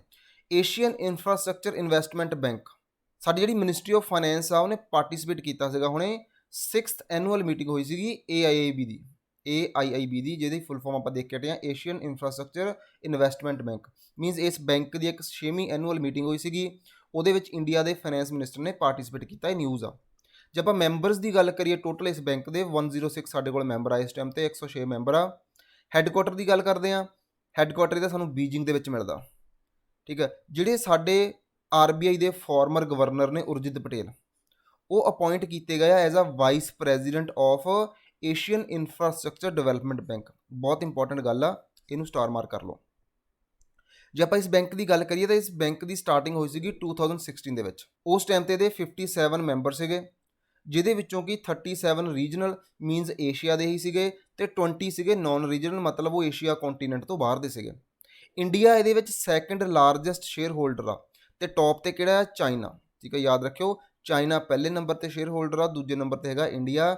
ਇੰਡੀਆ ਦੇ ਜਿਹੜੇ ਸ਼ੇਅਰ ਹੋਲਡਰ ਆ ਜਾਂ ਵੋਟਿੰਗ ਪਾਵਰ ਹੋਏਗਾ 7.62%। ਇੱਥੇ ਕਈ ਵਾਰੀ ਐਗਜ਼ਾਮਨਰ ਕੀ ਕਰੂਗਾ, ਕੁਐਸਚਨ ਪਾ ਦੂਗਾ ਕਿ ਜਿੰਨੇ ਵੀ ਮੈਂਬਰ ਆ ਏਸ਼ੀਅਨ ਇਨਫਰਾਸਟਰਕਚਰ ਇਨਵੈਸਟਮੈਂਟ ਬੈਂਕ ਦੇ, ਉਹ ਸਾਰਿਆਂ ਕੋਲ ਇਕੁਅਲ ਪਾਵਰ ਹੁੰਦੀ ਆ ਵੋਟਿੰਗ ਦੀ। ਨਹੀਂ ਜੀ, ਇਕੁਅਲ ਪਾਵਰ ਨਹੀਂ ਹੈਗੀ, ਅਲੱਗ-ਅਲੱਗ ਪਾਵਰ ਆ ਅਕੋਰਡਿੰਗ ਟੂ ਉਹਨਾਂ ਦੇ ਸ਼ੇਅਰ ਹੋਲਡਿੰਗ ਕੀ ਆ। ਚਲੋ ਜੀ ਨੈਕਸਟ ਚੱਲਦੇ ਆ। ਸਾਡੇ ਕੋਲ ਏਸ਼ੀਅਨ ਡਿਵੈਲਪਮੈਂਟ ਬੈਂਕ, ਇਹ ਕੁਛ ਬੈਂਕਾਂ ਨੇ ਜਿਨ੍ਹਾਂ ਨੂੰ ਅਸੀਂ ਧਿਆਨ ਨਾਲ ਦੇਖਣਾ ਆ। ਏਸ਼ੀਅਨ ਆਪਣੀ ਡਿਵੈਲਪਮੈਂਟ ਬੈਂਕ ਆ। ਇੰਡੀਅਨ ਗੌਰਮੈਂਟ ਨੇ ਸਾਈਨ ਕੀਤੀ ਹੈ ਇੱਕ ਡੀਲ ਏਸ਼ੀਅਨ ਡਿਵੈਲਪਮੈਂਟ ਬੈਂਕ ਦੇ ਨਾਲ 4.5 ਮਿਲੀਅਨ US$ ਦੀ। ਅਸੀਂ ਪ੍ਰੋਜੈਕਟ ਕੁਛ ਲਾਉਣੇ ਆ, ਮੀਨਸ ਅਸੀਂ ਇਹਨਾਂ ਤੋਂ ਲੋਨ ਲਿਆ ਆ। ਤੇ ਜੇ ਆਪਾਂ ਇਸ ਬੈਂਕ ਦੀ ਗੱਲ ਕਰੀਏ, ਇਹਦੀ ਐਸਟੈਬਲਿਸ਼ਮੈਂਟ ਹੋਈ ਸੀਗੀ 1966 ਦੇ ਵਿੱਚ। ਕਾਫੀ ਪੁਰਾਣੀ ਬੈਂਕ ਆ ਏਸ਼ੀਅਨ ਡਿਵੈਲਪਮੈਂਟ ਬੈਂਕ, ਮਤਲਬ ਇਹ ਏਸ਼ੀਆ ਦੀ ਡਿਵੈਲਪਮੈਂਟ ਦੇ ਲਈ ਬਣਾਈ ਗਈ ਆ। ਹੈੱਡਕੁਆਟਰ ਦੀ ਗੱਲ ਕਰਦੇ ਆਪਾਂ, ਹੈੱਡਕੁਆਟਰ ਸਾਨੂੰ ਮਿਲਦਾ ਮਨੀਲਾ ਫਿਲੀਪੀਨ ਦੇ ਵਿੱਚ। ਅਤੇ ਆਪਾਂ ਜੇ ਹੁਣ ਦੀ ਗੱਲ ਕਰੀਏ, ਇਹਦੇ ਵਿੱਚ 68 ਮੈਂਬਰਸ ਨੇ, ਉਹਨਾਂ ਵਿੱਚੋਂ 49 ਏਸ਼ੀਆ ਤੋਂ ਅਤੇ ਬਾਕੀ ਹੈਗੇ ਦੂਜੇ ਕੰਟੀਨੈਂਟਸ ਤੋਂ। ਇੱਥੇ ਨਾ ਇਹ ਧਿਆਨ ਰੱਖਿਓ, ਜਿਵੇਂ ਆਪਾਂ ਹੁਣੇ ਤੋਂ ਪਹਿਲਾਂ ਜਿਹੜੀ ਏਸ਼ੀਅਨ ਇਨਵੈਸਟਮੈਂਟ ਬੈਂਕ ਪੜ੍ਹ ਕੇ ਹਟੇ ਹਾਂ ਤੇ ਹੁਣ ਆਪਾਂ ਡਿਵੈਲਪਮੈਂਟ ਬੈਂਕ ਪੜ੍ਹ ਰਹੇ ਹਾਂ। ਇੱਥੇ ਐਗਜ਼ਾਮੀਨਰ ਕੀ ਕਰਦਾ, ਤੁਹਾਨੂੰ ਇਹ ਪੁੱਛੂਗਾ ਕਿ ਇਹਨਾਂ ਬੈਂਕ ਦੇ ਵਿੱਚ ਜਿਹੜੇ ਮੈਂਬਰ ਹੁੰਦੇ ਆ ਓਨਲੀ ਏਸ਼ੀਆ ਤੋਂ ਹੀ ਹੁੰਦੇ ਆ। ਨਹੀਂ ਜੀ, ਏਸ਼ੀਆ ਤੋਂ ਨਹੀਂ ਹੁੰਦੇ, ਅਲੱਗ-ਅਲੱਗ ਕੰਟਰੀਜ਼ ਤੋਂ ਵੀ ਹੁੰਦੇ ਆ, ਅਲੱਗ-ਅਲੱਗ ਕੰਟੀਨੈਂਟ ਤੋਂ ਵੀ ਹੋਣਗੇ, ਈਵਨ ਏਸ਼ੀਆ ਤੋਂ ਬਾਹਰ ਦੇ ਵੀ। ਜੇ ਆਪਾਂ ਇਹਦੇ ਵਿੱਚ ਸ਼ੇਅਰ ਹੋਲਡਰ ਦੀ ਗੱਲ ਕਰੀਏ, ਜਿਹੜੇ 5 ਲਾਰਜੈਸਟ ਸ਼ੇਅਰ ਹੋਲਡਰ ਨੇ, ਜਿਵੇਂ ਕਿ ਜਾਪਾਨ ਉਹ ਟੌਪ ਤੇ ਆ, ਯੂਨਾਈਟਿਡ ਸਟੇਟਸ ਉਹ ਵੀ ਉਦੋਂ ਬਾਅਦ ਆਉਂਦਾ ਆਪਣੇ ਕੋਲੇ, ਫਿਰ ਆਪਣੇ ਕੋਲ ਹੈਗਾ ਚਾਈਨਾ, ਫਿਰ ਹੈਗਾ ਇੰਡੀਆ, ਠੀਕ ਹੈ, ਤੇ ਫਿਰ ਹੈਗਾ ਆਸਟ੍ਰੇਲੀਆ। ਤੇ ਦੇਖੋ ਹੁਣ ਜਾਪਾਨ ਤਾਂ ਏਸ਼ੀਆ ਦਾ ਪਾਰਟ ਆ, ਲੇਕਿਨ ਯੂਨਾਈਟਿਡ ਸਟੇਟਸ ਏਸ਼ੀਆ ਦਾ ਪਾਰਟ ਨਹੀਂ ਹੈਗਾ। ਚਾਈਨਾ ਵੀ ਏਸ਼ੀਆ ਦਾ ਪਾਰਟ ਹੈ, ਇੰਡੀਆ ਵੀ ਏਸ਼ੀਆ ਦਾ ਪਾਰਟ, ਤੇ ਆਸਟ੍ਰੇਲੀਆ ਵੀ ਏਸ਼ੀਆ ਦਾ ਪਾਰਟ ਨਹੀਂ ਹੈਗਾ। ਤੇ ਯਾਦ ਰੱਖੋ ਇੱਥੇ ਵੀ ਜਿਹੜੀ ਸ਼ੇਅਰ ਹੋਲਡਰ ਆ ਉਹ ਅਕੋਰਡਿੰਗ ਟੂ ਉਹਨਾਂ ਦੀ ਪਰਸੈਂਟੇਜ ਦੇ ਹਿਸਾਬ ਨਾਲ ਹੀ ਆ, ਵੋਟਿੰਗ ਪਾਵਰ ਸੇਮ ਨਹੀਂ ਹੈਗੀ। ਚਲੋ ਅੱਗੇ ਚੱਲਦੇ ਹਾਂ। ਨੈਕਸਟ ਨਿਊਜ਼ ਆਪਣੇ ਕੋਲੇ ਸਮਾਜਿਕ ਅਧਿਕਾਰਿਤਾ ਸ਼ਿਵਰ, ਠੀਕ ਆ, ਮੀਨਸ ਸੋਸ਼ਲ ਐਮਪਾਵਰਮੈਂਟ ਕੈਂਪ ਦੀ ਗੱਲ ਚੱਲ ਰਹੀ ਆ। ਇਹ ਜਿਹੜਾ ਕੈਂਪ ਆ ਲਗਾਇਆ ਗਿਆ ਆ ਤਾਂ ਕਿ ਜਿਹੜੇ ਦਿਵਿਆਂਗ ਮੀਨਸ ਉਹ ਲੋਕ ਜੋ ਕਿ ਡਿਸੇਬਲ ਪਰਸਨ ਨੇ ਉਹਨਾਂ ਦੀ ਹੈਲਪ ਕਰ ਸਕੀਏ ਤੇ ਉਹਨਾਂ ਨੂੰ ਅਸਿਸਟੈਂਸ ਦੇ ਸਕੀਏ। ਇਸ ਕੰਮ ਦੇ ਲਈ ਇੱਕ ਸ਼ਿਵਰ ਲਗਾਇਆ ਗਿਆ ਆ। ਇਹ ਸਕੀਮ ਜਿਹੜੀ ਆ ਪੰਜਾਬ ਦੇ ਵਿੱਚ ਚੱਲੀ ਆ, ਠੀਕ ਆ। ਇਹ ਕਾਹਦੇ ਅੰਡਰ ਆ ਰਹੀ ਆ? ADIP means assistance to disabled person. ਇਸ ਸਕੀਮ ਦੇ ਅੰਡਰ ਜਿਹੜੀ ਅਸਿਸਟੈਂਸ ਟੂ ਡਿਸੇਬਲਡ ਪਰਸਨ ਆ, ਇਸ ਸਕੀਮ ਦੇ ਅੰਡਰ ਹੀ ਇੱਕ ਕੈਂਪ ਚਲਾਇਆ ਗਿਆ ਆ, ਠੀਕ ਆ। ਬਹੁਤ ਇੰਪੋਰਟੈਂਟ ਆ, ਪੰਜਾਬ ਦੀ ਨਿਊਜ਼ ਆ, ਯਾਦ ਰੱਖਿਓ, ਐਗਜ਼ਾਮੀਨਰ ਇਦਾਂ ਦਾ ਕੁਐਸਚਨ ਪੁੱਟ ਕਰ ਲੈਂਦਾ ਆ। ਓਬਜੈਕਟਿਵ ਕੀ ਆ ਆਪਾਂ ਨੂੰ? ਜਿਵੇਂ ਇਹਦੇ ਨਾਮ ਤੋਂ ਹੀ ਕਲੀਅਰ ਆ ਕਿ ਅਸੀਂ ਅਸਿਸਟ ਕਰਨਾ ਹੈ, ਹੈਲਪ ਕਰਨਾ ਡਿਸੇਬਲਡ ਪਰਸਨ ਨੂੰ, ਤਾਂ ਕਿ ਉਹ ਆਪਣੀ ਲਾਈਫ ਨੂੰ ਈਜ਼ੀ ਕਰ ਸਕਣ। ਕੁਛ ਇੱਦਾਂ ਦੀਆਂ ਚੀਜ਼ਾਂ ਬਣਾ ਸਕੀਏ ਕਿ ਉਹ ਵੀ ਜੋ ਮਾਡਰਨ ਟੈਕਨੋਲੋਜੀ ਉਹਦੇ ਨਾਲ ਜੁੜ ਸਕਣ, ਤੇ ਜੋ ਵੀ ਗੌਰਮੈਂਟ ਜਾਂ ਪ੍ਰਾਈਵੇਟ ਪਲੇਅਰਸ ਜੋ ਵੀ ਫੈਸਿਲਿਟੀਜ਼ ਦਿੰਦੀਆਂ ਉਹਨਾਂ ਸਾਰਿਆਂ ਨੂੰ ਇਹ ਅਚੀਵ ਕਰ ਸਕਣ ਸੋਸ਼ਲੀ, ਤੇ ਉਹ ਵੀ ਇਕਨੋਮਿਕਲੀ ਆਪਣੇ ਆਪ ਨੂੰ ਗਰੋ ਕਰ ਸਕਣ। ਇਹ ਇਹਦਾ ਮੇਨ ਮੁੱਦਾ ਜੀ। ਚਲੋ, ਮੁੱਲਾ ਪ੍ਰਿਆਰ ਡੈਮ ਦੀ ਗੱਲ ਚੱਲ ਰਹੀ ਆ। ਕਿਉਂ ਨਿਊਜ਼ ਦੇ ਵਿੱਚ ਆ? ਕਿਉਂਕਿ ਜਿਹੜੀ ਸੁਪਰੀਮ ਕੋਰਟ ਆ ਉਹਨੇ ਇੱਕ ਸੁਪਰਵਾਈਜ਼ਰੀ ਕਮੇਟੀ ਨੂੰ ਡਾਇਰੈਕਸ਼ਨਸ ਦਿੱਤੀਆਂ ਆ ਕਿ ਤੁਸੀਂ ਮੈਕਸਿਮਮ ਜਿਹੜਾ ਵਾਟਰ ਆ ਉਹਨੂੰ ਰੋਕੋ ਇਸ ਡੈਮ ਦੇ ਵਿੱਚ, ਠੀਕ ਆ। ਮੁੱਲਾ ਪ੍ਰਿਆਰ ਡੈਮ ਦੇ ਵਿੱਚ ਉਹਨੂੰ ਰੋਕੋ ਕਿਉਂਕਿ ਇਹ ਕੇਰਲਾ ਦੇ ਵਿੱਚ ਸਾਨੂੰ ਮਿਲਦਾ, ਠੀਕ ਆ। ਡੈਮ ਜਿਹੜਾ ਮੁੱਲਾ ਪ੍ਰਿਆਰ ਡੈਮ ਆ ਇਹ ਦੋ ਰਿਵਰਸ ਦੇ ਆਪਾਂ ਕਹਿ ਸਕਦੇ ਹਾਂ ਕਿ ਕਨਫਲਿਕਟ ਜ਼ੋਨ ਤੇ ਮਿਲਦਾ ਆ। ਇੱਕ ਤੇ ਮੁਲਿਆਰ ਰਿਵਰ, ਦੂਜੀ ਹੈਗਾ ਪ੍ਰਿਆਰ ਰਿਵਰ। ਦੋਨੋਂ ਦੀ ਦੋਨੋਂ ਹੀ ਕੇਰਲਾ ਦੇ ਵਿੱਚ ਆ ਤੇ ਇਦੂਕੀ ਡਿਸਟ੍ਰਿਕਟ ਦੇ ਵਿੱਚ ਮਿਲਦੀ ਆ, ਠੀਕ ਆ। ਇਹ ਕੁਝ ਇੰਪੋਰਟੈਂਟ ਗੱਲਾਂ ਯਾਦ ਰੱਖਣੀਆਂ। ਜਿਹੜਾ ਇਹ ਰਿਜ਼ਰਵਾਇਰ ਹੈ ਸਾਨੂੰ ਪ੍ਰਿਆਰ ਟਾਈਗਰ ਰਿਜ਼ਰਵ ਦੇ ਵਿੱਚ ਮਿਲਦਾ। ਹੁਣ ਦੇਖੋ, ਜੇ ਐਗਜ਼ਾਮੀਨਰ ਨੇ ਪੁੱਛ ਲਿਆ ਕਿ ਪ੍ਰਿਆਰ ਟਾਈਗਰ ਰਿਜ਼ਰਵ ਕਿੱਥੇ ਆ, ਅਸੀਂ ਉਹ ਵੀ ਦੱਸ ਸਕਦੇ ਹਾਂ ਕਿ ਉਹ ਕੇਰਲਾ ਦੇ ਵਿੱਚ ਸਾਨੂੰ ਮਿਲਦਾ। ਮੈਪ ਦੇ ਰਾਹੀਂ ਥੋੜ੍ਹਾ ਜਿਹਾ ਆਪਾਂ ਦੇਖਦੇ ਹਾਂ ਕਿ ਇਹ ਏਰੀਆ ਕਿੱਥੇ ਕਾ ਜੀ। ਆ ਰਿਹਾ ਕੇਰਲਾ, ਠੀਕ ਆ, ਤੇ ਏਰੀਆ ਸਾਡੇ ਕੋਲ ਤਾਮਿਲਨਾਡੂ, ਕੇਰਲਾ ਦਾ ਪਾਰਟ ਆ, ਤਾਮਿਲਨਾਡੂ ਦਾ ਪਾਰਟ ਆ। ਇਹ ਸਾਡੇ ਕੋਲ ਜਿਹੜੀ ਪ੍ਰਿਆਰ ਰਿਵਰ ਆ ਉਹ ਆ ਮੁੱਲਾ, ਦਿਖ ਜੀ ਮੁੱਲਾ ਪ੍ਰਿਆਰ ਡੈਮ ਇਹ ਰਿਹਾ ਸਾਡੇ ਕੋਲੇ। ਉਦੋਂ ਬਾਅਦ ਹੈਗਾ ਇਦੂਕੀ ਡੈਮ, ਇਹ ਵੀ ਸਾਨੂੰ ਕਿੱਥੇ ਮਿਲਦਾ? ਕੇਰਲਾ ਦੇ ਵਿੱਚ, ਬਹੁਤ ਇੰਪੋਰਟੈਂਟ ਆ, ਤੇ ਪ੍ਰਿਆਰ ਰਿਵਰ ਤੇ ਹੀ ਮਿਲਦਾ। ਤੇ ਆ ਰਿਹਾ ਪ੍ਰਿਆਰ ਟਾਈਗਰ ਰਿਜ਼ਰਵ। ਇਹ ਕੁਛ ਉਹ ਇੰਪੋਰਟੈਂਟ ਗੱਲਾਂ ਨੇ ਜਿਹੜੀਆਂ ਸਾਨੂੰ ਸਟੈਟਿਕ ਦੇ ਵਿੱਚ ਪਤਾ ਹੋਣੀਆਂ ਚਾਹੀਦੀਆਂ ਜਦੋਂ ਅਸੀਂ ਕਿਸੇ ਵੀ ਕਰੰਟ ਦੀ ਨਿਊਜ਼ ਨੂੰ ਦੇਖਦੇ ਹਾਂ। ਨੈਕਸਟ ਆਪਣੇ ਕੋਲੇ ਕਾਸਟ ਐਕਟ, ਕਾਫੀ ਨਿਊਜ਼ ਦੇ ਵਿੱਚ ਰਹਿੰਦਾ ਆ। ਜਦੋਂ ਵੀ ਅਮਰੀਕਾ ਦੀ ਗੱਲ ਚੱਲਦੀ ਹੈ ਤੇ ਕਾਸਟ ਐਕਟ ਨਿਊਜ਼ ਦੇ ਵਿੱਚ ਆਈ ਜਾਂਦਾ। ਕਾਸਟ ਐਕਟ ਦੀ ਫੁੱਲ ਫਾਰਮ ਕੀ ਆ? ਕਾਊਂਟਰਿੰਗ ਅਮਰੀਕਾਜ਼ ਐਡਵਰਸਰੀ ਥਰੂ ਸੈਂਕਸ਼ਨਸ ਐਕਟ। ਮੀਨਸ ਇਹਦਾ ਮੈਂ ਸਿੰਪਲ ਪਹਿਲਾਂ ਦੱਸ ਦੇਵਾਂ ਕਿ ਜਿਹੜੀ ਅਮਰੀਕਾ ਆ, ਜਦੋਂ ਵੀ ਇਹਨੂੰ ਲੱਗਦਾ ਕਿ ਕੋਈ ਸਾਡਾ ਸਾਥੀ ਸਾਡੀ ਦੁਸ਼ਮਣ ਕੰਟਰੀ ਦੇ ਨਾਲ ਡੀਲ ਕਰ ਰਿਹਾ, ਤਾਂ ਜਾਂ ਸਾਡਾ ਸਾਥੀ ਜਾਂ ਕੋਈ ਹੋਰ ਵੀ ਬੰਦਾ, ਠੀਕ ਹੈ, ਫੋਰ ਐਗਜ਼ਾਮਪਲ ਜਿਹੜੀ USA ਆ ਉਹਨਾਂ ਦਾ ਦੁਸ਼ਮਣ ਆ, ਜਿਵੇਂ ਆਪਾਂ ਨੂੰ ਪਤਾ ਈਰਾਨ, ਨਾਰਥ ਕੋਰੀਆ ਤੇ ਰਸ਼ੀਆ। ਜੇ ਕੋਈ ਕੰਟਰੀ ਇਹਨਾਂ ਤਿੰਨਾਂ ਕੰਟਰੀ ਦੇ ਨਾਲ ਜਾਂ ਇਹਨਾਂ ਦੇ ਵਿੱਚੋਂ ਇੱਕ ਕੰਟਰੀ ਦੇ ਨਾਲ ਡੀਲ ਕਰੂਗੀ ਤਾਂ ਅਮਰੀਕਾ ਉੱਤੇ ਕਾਸਟ ਐਕਟ ਲਗਾ ਦਿੰਦਾ ਵੀ ਇਹਨੇ ਸਾਡੇ ਹਿੱਤਾਂ ਨੂੰ ਧਿਆਨ 'ਚ ਨਹੀਂ ਰੱਖਿਆ ਤੇ ਅਸੀਂ ਕਾਸਟ ਐਕਟ ਲਗਾ ਦਾਂਗੇ। ਤੇ ਮੀਨਸ ਕਾਸਟ ਐਕਟ ਲੱਗਣ ਨਾਲ ਹੁੰਦਾ ਕੀ ਆ, ਉੱਤੇ ਕਾਫੀ ਸਾਰੇ ਸੈਂਕਸ਼ਨਸ ਲੱਗ ਜਾਂਦੇ ਆ, ਠੀਕ ਆ। ਤੇ ਇਸ ਕਾਸਟ ਆ ਜਿਹੜਾ ਐਕਟ ਐਟ ਪ੍ਰੈਜ਼ੈਂਟ ਆ ਇਹ ਕਿਹੜੀ ਕੰਟਰੀ ਤੇ ਲੱਗਾ ਹੋਇਆ? ਈਰਾਨ ਤੇ ਲੱਗਾ ਹੋਇਆ ਆ, ਨਾਰਥ ਕੋਰੀਆ ਤੇ ਲੱਗਾ ਤੇ ਰਸ਼ੀਆ ਤੇ ਲੱਗਾ। ਮੀਨਸ ਇਹਨਾਂ ਕੰਟਰੀਜ਼ ਦੇ ਨਾਲ ਜਿਹੜੀਆਂ ਵੀ ਅਮਰੀਕਾ ਦੇ ਫੇਵਰ ਦੀਆਂ ਜਾਂ ਅਮਰੀਕਾ ਦੇ ਨਾਲ ਦੀਆਂ ਕੰਟਰੀਜ਼ ਆ ਉਹ ਡੀਲ ਨਹੀਂ ਕਰਨਗੀਆਂ। ਹਾਂ, ਹੋਰ ਕੰਟਰੀਜ਼ ਕਰ ਸਕਦੇ, ਜਿਵੇਂ ਆਪਾਂ ਚਾਈਨਾ ਦੀ ਗੱਲ ਕਰੀਏ, ਚਾਈਨਾ ਰਸ਼ੀਆ ਨਾਲ ਵਧੀਆ ਡੀਲ ਕਰ ਰਿਹਾ ਆ, ਠੀਕ ਆ। ਚਾਈਨਾ ਈਰਾਨ ਨਾਲ ਡੀਲ ਕਰ ਰਿਹਾ ਹੈ, ਚਾਈਨਾ ਨਾਰਥ ਕੋਰੀਆ ਨਾਲ ਡੀਲ ਕਰ ਰਿਹਾ। ਮੀਨਸ ਜੋ ਅਮਰੀਕਾ ਦੇ ਸਾਈਡ ਦੀ ਕੰਟਰੀਜ਼ ਨੇ ਉਹ ਆਪਣੇ ਆਪ ਨੂੰ ਕਿਤੇ ਫਿਰ ਦੂਰ ਰੱਖਦਾ ਇਹਨਾਂ ਕੰਟਰੀਜ਼ ਤੋਂ। ਇਹ ਕਾਸਟ ਐਕਟ ਆ। ਹੁਣ ਅਸੀਂ ਯਾਦ ਕੀ ਰੱਖਣਾ ਇੱਥੇ? ਕਾਸਟ ਐਕਟ ਦੀ ਫੁੱਲ ਫਾਰਮ ਕੀ ਆ, ਬਹੁਤ ਇੰਪੋਰਟੈਂਟ ਆ। ਕਿਹੜੀ ਕੰਟਰੀ ਨਾਲ ਰਿਲੇਟ ਕਰਦਾ? USA ਨਾਲ ਰਿਲੇਟ ਕਰਦਾ। ਤੇ ਕਰਦਾ ਕੀ ਆ ਇਹ? ਸੈਂਕਸ਼ਨਸ ਇੰਪੋਜ਼ ਕਰ ਦਿੰਦਾ, ਠੀਕ ਆ। ਕੀ ਕਰ ਦਿੰਦਾ ਇਹ? ਸੈਂਕਸ਼ਨਸ ਇੰਪੋਜ਼ ਕਰ ਦਿੰਦਾ। ਐਟ ਪ੍ਰੈਜ਼ੈਂਟ ਕਿਹੜੀ ਕੰਟਰੀ ਦੀ ਆ? ਈਰਾਨ, ਨਾਰਥ ਕੋਰੀਆ ਤੇ ਰਸ਼ੀਆ ਤੇ।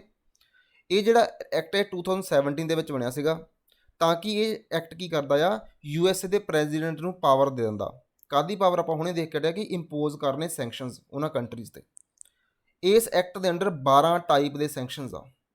ਤੇ ਜੇ ਆਪਾਂ ਗੱਲ ਕਰੀਏ ਇੰਡੀਆ ਤੇ ਹਜੇ ਤੱਕ 2 ਟਾਈਪ ਦੇ ਸੈਂਕਸ਼ਨਸ ਹੀ ਲਗਾਉਣ ਦੀ ਕੋਸ਼ਿਸ਼ ਕੀਤੀ ਗਈ ਆ, ਕਿਉਂਕਿ ਇੰਡੀਆ ਕਾਫੀ ਵਾਰ ਰਸ਼ੀਆ ਨਾਲ ਡੀਲ ਕਰਦਾ ਹੈ ਤੇ ਅਮਰੀਕਾ ਨੂੰ ਇਹ ਗੱਲ ਚੰਗੀ ਨਹੀਂ ਲੱਗਦੀ, ਠੀਕ ਆ। ਤੇ ਮੀਨਸ ਅਮਰੀਕਾ ਇਹ ਵੀ ਚਾਹੁੰਦਾ ਕਿ ਸਾਡਾ ਇੰਡੀਆ ਨਾਲ ਰਿਲੇਸ਼ਨ ਵਧੀਆ ਵੀ ਬਣਿਆ ਰਹੇ, ਫਿਰ ਵੀ ਕੁਛ ਸੁਸਾਇਟੀ ਨੂੰ ਜਾਂ ਵਰਲਡ ਨੂੰ ਦਿਖਾਉਣ ਦੇ ਲਈ ਛੋਟੇ ਪਾਰਟ ਲਾ ਦਿੰਦਾ ਕਿ ਅਸੀਂ ਜੀ ਸੈਂਕਸ਼ਨ ਲਗਾਤਾ ਇੰਡੀਆ ਤੇ ਮੀਨਸ ਉਹ ਜ਼ਿਆਦਾ ਇੰਪੈਕਟ ਨਹੀਂ ਕਰਦੇ ਸਾਨੂੰ।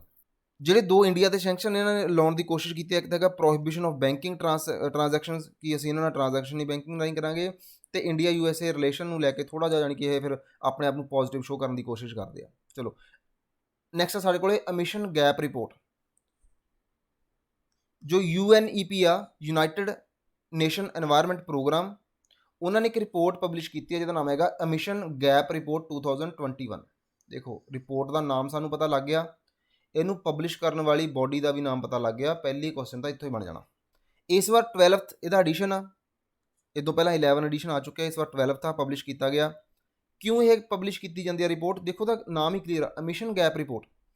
ਐਕਸੈਸ ਕੀ ਕਰਦੀ ਆ ਇਹ? ਜੋ ਗੈਪ ਆ ਬਿਟਵੀਨ ਐਂਟੀਸਪੇਟ ਐਮਿਸ਼ਨ, ਮੀਨਸ ਅਸੀਂ ਜੋ ਚਾਹੁੰਦੇ ਆ ਕਿ ਅਸੀਂ ਐਮਿਸ਼ਨ ਕਿੰਨਾ ਘਟਾਉਣਾ ਆ, ਕਿ ਉਸ ਲੈਵਲ ਤੇ ਘਟ ਰਿਹਾ ਕਿ ਨਹੀਂ ਘਟ ਰਿਹਾ, ਉਹਨਾਂ ਚੀਜ਼ਾਂ ਨੂੰ ਚੈੱਕ ਕਰਨ ਦੇ ਲਈ ਹੀ ਇਹ ਰਿਪੋਰਟ ਪਬਲਿਸ਼ ਕੀਤੀ ਜਾਂਦੀ ਆ। ਜੋ ਸਾਡਾ ਟਾਰਗੇਟ ਆ ਪੈਰਿਸ ਐਗਰੀਮੈਂਟ ਦੇ ਵਿੱਚ, ਕਿ ਅਸੀਂ ਜੋ ਵਰਲਡ ਦਾ ਐਵਰੇਜ ਟੈਂਪਰੇਚਰ ਆ ਉਹਨੂੰ 1.5 ਡਿਗਰੀ ਤੇ ਤਾਂ ਰੋਕ ਲੈਣ ਦੀ ਕੋਸ਼ਿਸ਼ ਕਰਨੀ ਆ, ਅਤੇ ਇਹ ਨਾ ਹੋਵੇ ਕਿ 2% ਤੋਂ ਵੱਧ ਜਾਵੇ। ਪਹਿਲੀ ਸਾਡੀ ਕੋਸ਼ਿਸ਼ ਕੀ ਹੈ ਕਿ ਉਹਨੂੰ ਅਸੀਂ 1.5% ਤੇ ਰੋਕੀਏ। ਜੋ ਐਕਸਟ੍ਰੀਮ ਕੰਡੀਸ਼ਨ ਹੋਣੀ ਆ ਉਹ ਕੀ ਹੈ ਵੀ 2%, 2% ਤੋਂ ਤਾਂ ਵਧਣਾ ਚਾਹੀਦਾ ਨੀਗਾ। ਇਹ ਸਾਰਾ ਜਿੰਨਾ ਵੀ ਇਨਵਾਇਰਮੈਂਟ ਦੇ ਵਿੱਚ ਤੁਸੀਂ COP26 ਤੋਂ ਲੈ ਕੇ ਜਿੰਨੀਆਂ ਵੀ ਹੁਣ ਤੱਕ ਗੱਲਾਂ ਸੁਣ ਰਹੇ ਹੋ, ਗ੍ਰੀਨ ਹਾਊਸ ਗੈਸ ਨੂੰ ਰੋਕਣਾ ਸੀ, ਉਹਦਾ ਕੀ ਕਾਰਨ ਆ ਕਿ ਅਸੀਂ ਟੈਂਪਰੇਚਰ ਜੋ ਵੱਧ ਰਿਹਾ ਆ, ਕਲਾਈਮੇਟ ਚੇਂਜ ਹੋ ਰਿਹਾ, ਉਹਨੂੰ ਰੋਕਣ ਦੇ ਲਈ ਸਾਰਾ ਦਾ ਸਾਰਾ ਸਿਸਟਮ ਚੱਲ ਰਿਹਾ। ਜਿੰਨਾ ਹੁਣ ਅਸੀਂ ਜ਼ਿਆਦਾ ਤੋਂ ਜ਼ਿਆਦਾ ਰੀਨਿਊਏਬਲ એનર્ਜੀ ਆ, ਸੋਲਰ એનર્ਜੀ ਆ, ਉੱਤੇ ਜਿੰਨਾ ਅਸੀਂ ਆਪਣੇ ਆਪ ਨੂੰ ਡਿਪੈਂਡੈਂਟ ਕਰ ਰਹੇ ਆ, ਜੋ ਸਾਡੇ ਕਨਵੈਨਸ਼ਨਲ ਫਿਊਲਸ ਆ, ਕੋਲ ਹੋ ਗਿਆ, ਇਹਨਾਂ ਤੋਂ ਦੂਰ ਹੋ ਰਹੇ ਆ, ਉਹਦਾ ਕਾਰਨ ਕੀ ਆ ਕਿ ਅਸੀਂ ਜੋ ਗਲੋਬਲ ਵਾਰਮਿੰਗ ਹੋ ਰਹੀ ਹੈ ਉਹਨੂੰ ਰੋਕਣਾ। ਹੁਣ ਆਪਾਂ ਦੇਖਦੇ ਹਾਂ ਯੂਨਾਈਟਿਡ ਨੇਸ਼ਨ এনवायरमेंट ਪ੍ਰੋਗਰਾਮ ਕੀ ਆ। ਇਹ ਇੱਕ ਅਥਾਰਟੀ ਆ, এনवायरमेंटल ਅਥਾਰਟੀ ਆ, ਉਹਦੇ ਨਾਮ 'ਚ ਹੀ ਲਿਖਿਆ এনवायरमेंट, ਠੀਕ ਹੈ। এনवायरमेंटल ਅਥਾਰਟੀ ਆ ਜੋ ਕਿ 5 ਜੂਨ 1972 ਦੇ ਵਿੱਚ ਸਟੈਬਲਿਸ਼ਮੈਂਟ ਹੋਈ ਸੀਗੀ ਇਹਦੀ। ਇਹਦਾ ਕੰਮ ਕੀ ਆ ਕਿ ਇਹਨੇ ਸੈੱਟ ਕਰਨਾ ਆ ਗਲੋਬਲ এনवायरमेंट ਏਜੰਡਾ, ਵੀ ਜਿਹੜਾ ਸਾਰੇ ਦਾ ਸਾਰਾ ਗਲੋਬ ਆ ਉਹਨੂੰ ਉਹਦਾ এনवायरमेंटल ਏਜੰਡਾ ਕੀ ਹੋਊਗਾ। ਨਾਲ ਦੀ ਨਾਲ ਉਹਨੇ ਇਹ ਵੀ ਕਹਿਣਾ, ਦੇਖੋ ਜੀ ਡਿਵੈਲਪਮੈਂਟ ਤਾਂ ਕਰਨੀ ਆ ਅਸੀਂ ਕਹਿੰਦੇ, ਲੇਕਿਨ ਉਹ ਡਿਵੈਲਪਮੈਂਟ ਕਿੱਦਾਂ ਦੀ ਹੋਵੇ? ਸਸਟੇਨੇਬਲ ਡਿਵੈਲਪਮੈਂਟ ਹੋਵੇ। ਮੀਨਸ ਇੱਦਾਂ ਦੀ ਡਿਵੈਲਪਮੈਂਟ ਜੋ ਨੇਚਰ ਨੂੰ ਨੁਕਸਾਨ ਨਾ ਕਰੇ, ਤੁਸੀਂ ਡਿਵੈਲਪਮੈਂਟ ਕਰੋ। ਆਪਾਂ ਹੈੱਡਕੁਆਟਰ ਦੇਖੀਏ, ਇਹਦਾ ਹੈੱਡਕੁਆਟਰ ਸਾਨੂੰ ਮਿਲਦਾ ਕੀਨੀਆ ਦੇ ਵਿੱਚ, ਇਹ ਬਹੁਤ ਇੰਪੋਰਟੈਂਟ ਆ। ਉਦੋਂ ਬਾਅਦ ਦੇਖਦੇ ਹਾਂ ਜੀ ਇਹ ਕਿਹੜੀਆਂ ਰਿਪੋਰਟਸ ਪਬਲਿਸ਼ ਕਰਦੀ ਆ ਸਾਡੇ ਕੋਲੇ UNEP। ਇੱਕ ਤਾਂ ਹੈਗੀ ਆ ਐਮਿਸ਼ਨ ਗੈਪ ਰਿਪੋਰਟ, ਅਸੀਂ ਹੁਣੇ ਪੜ੍ਹ ਕੇ ਹਟੇ ਆ।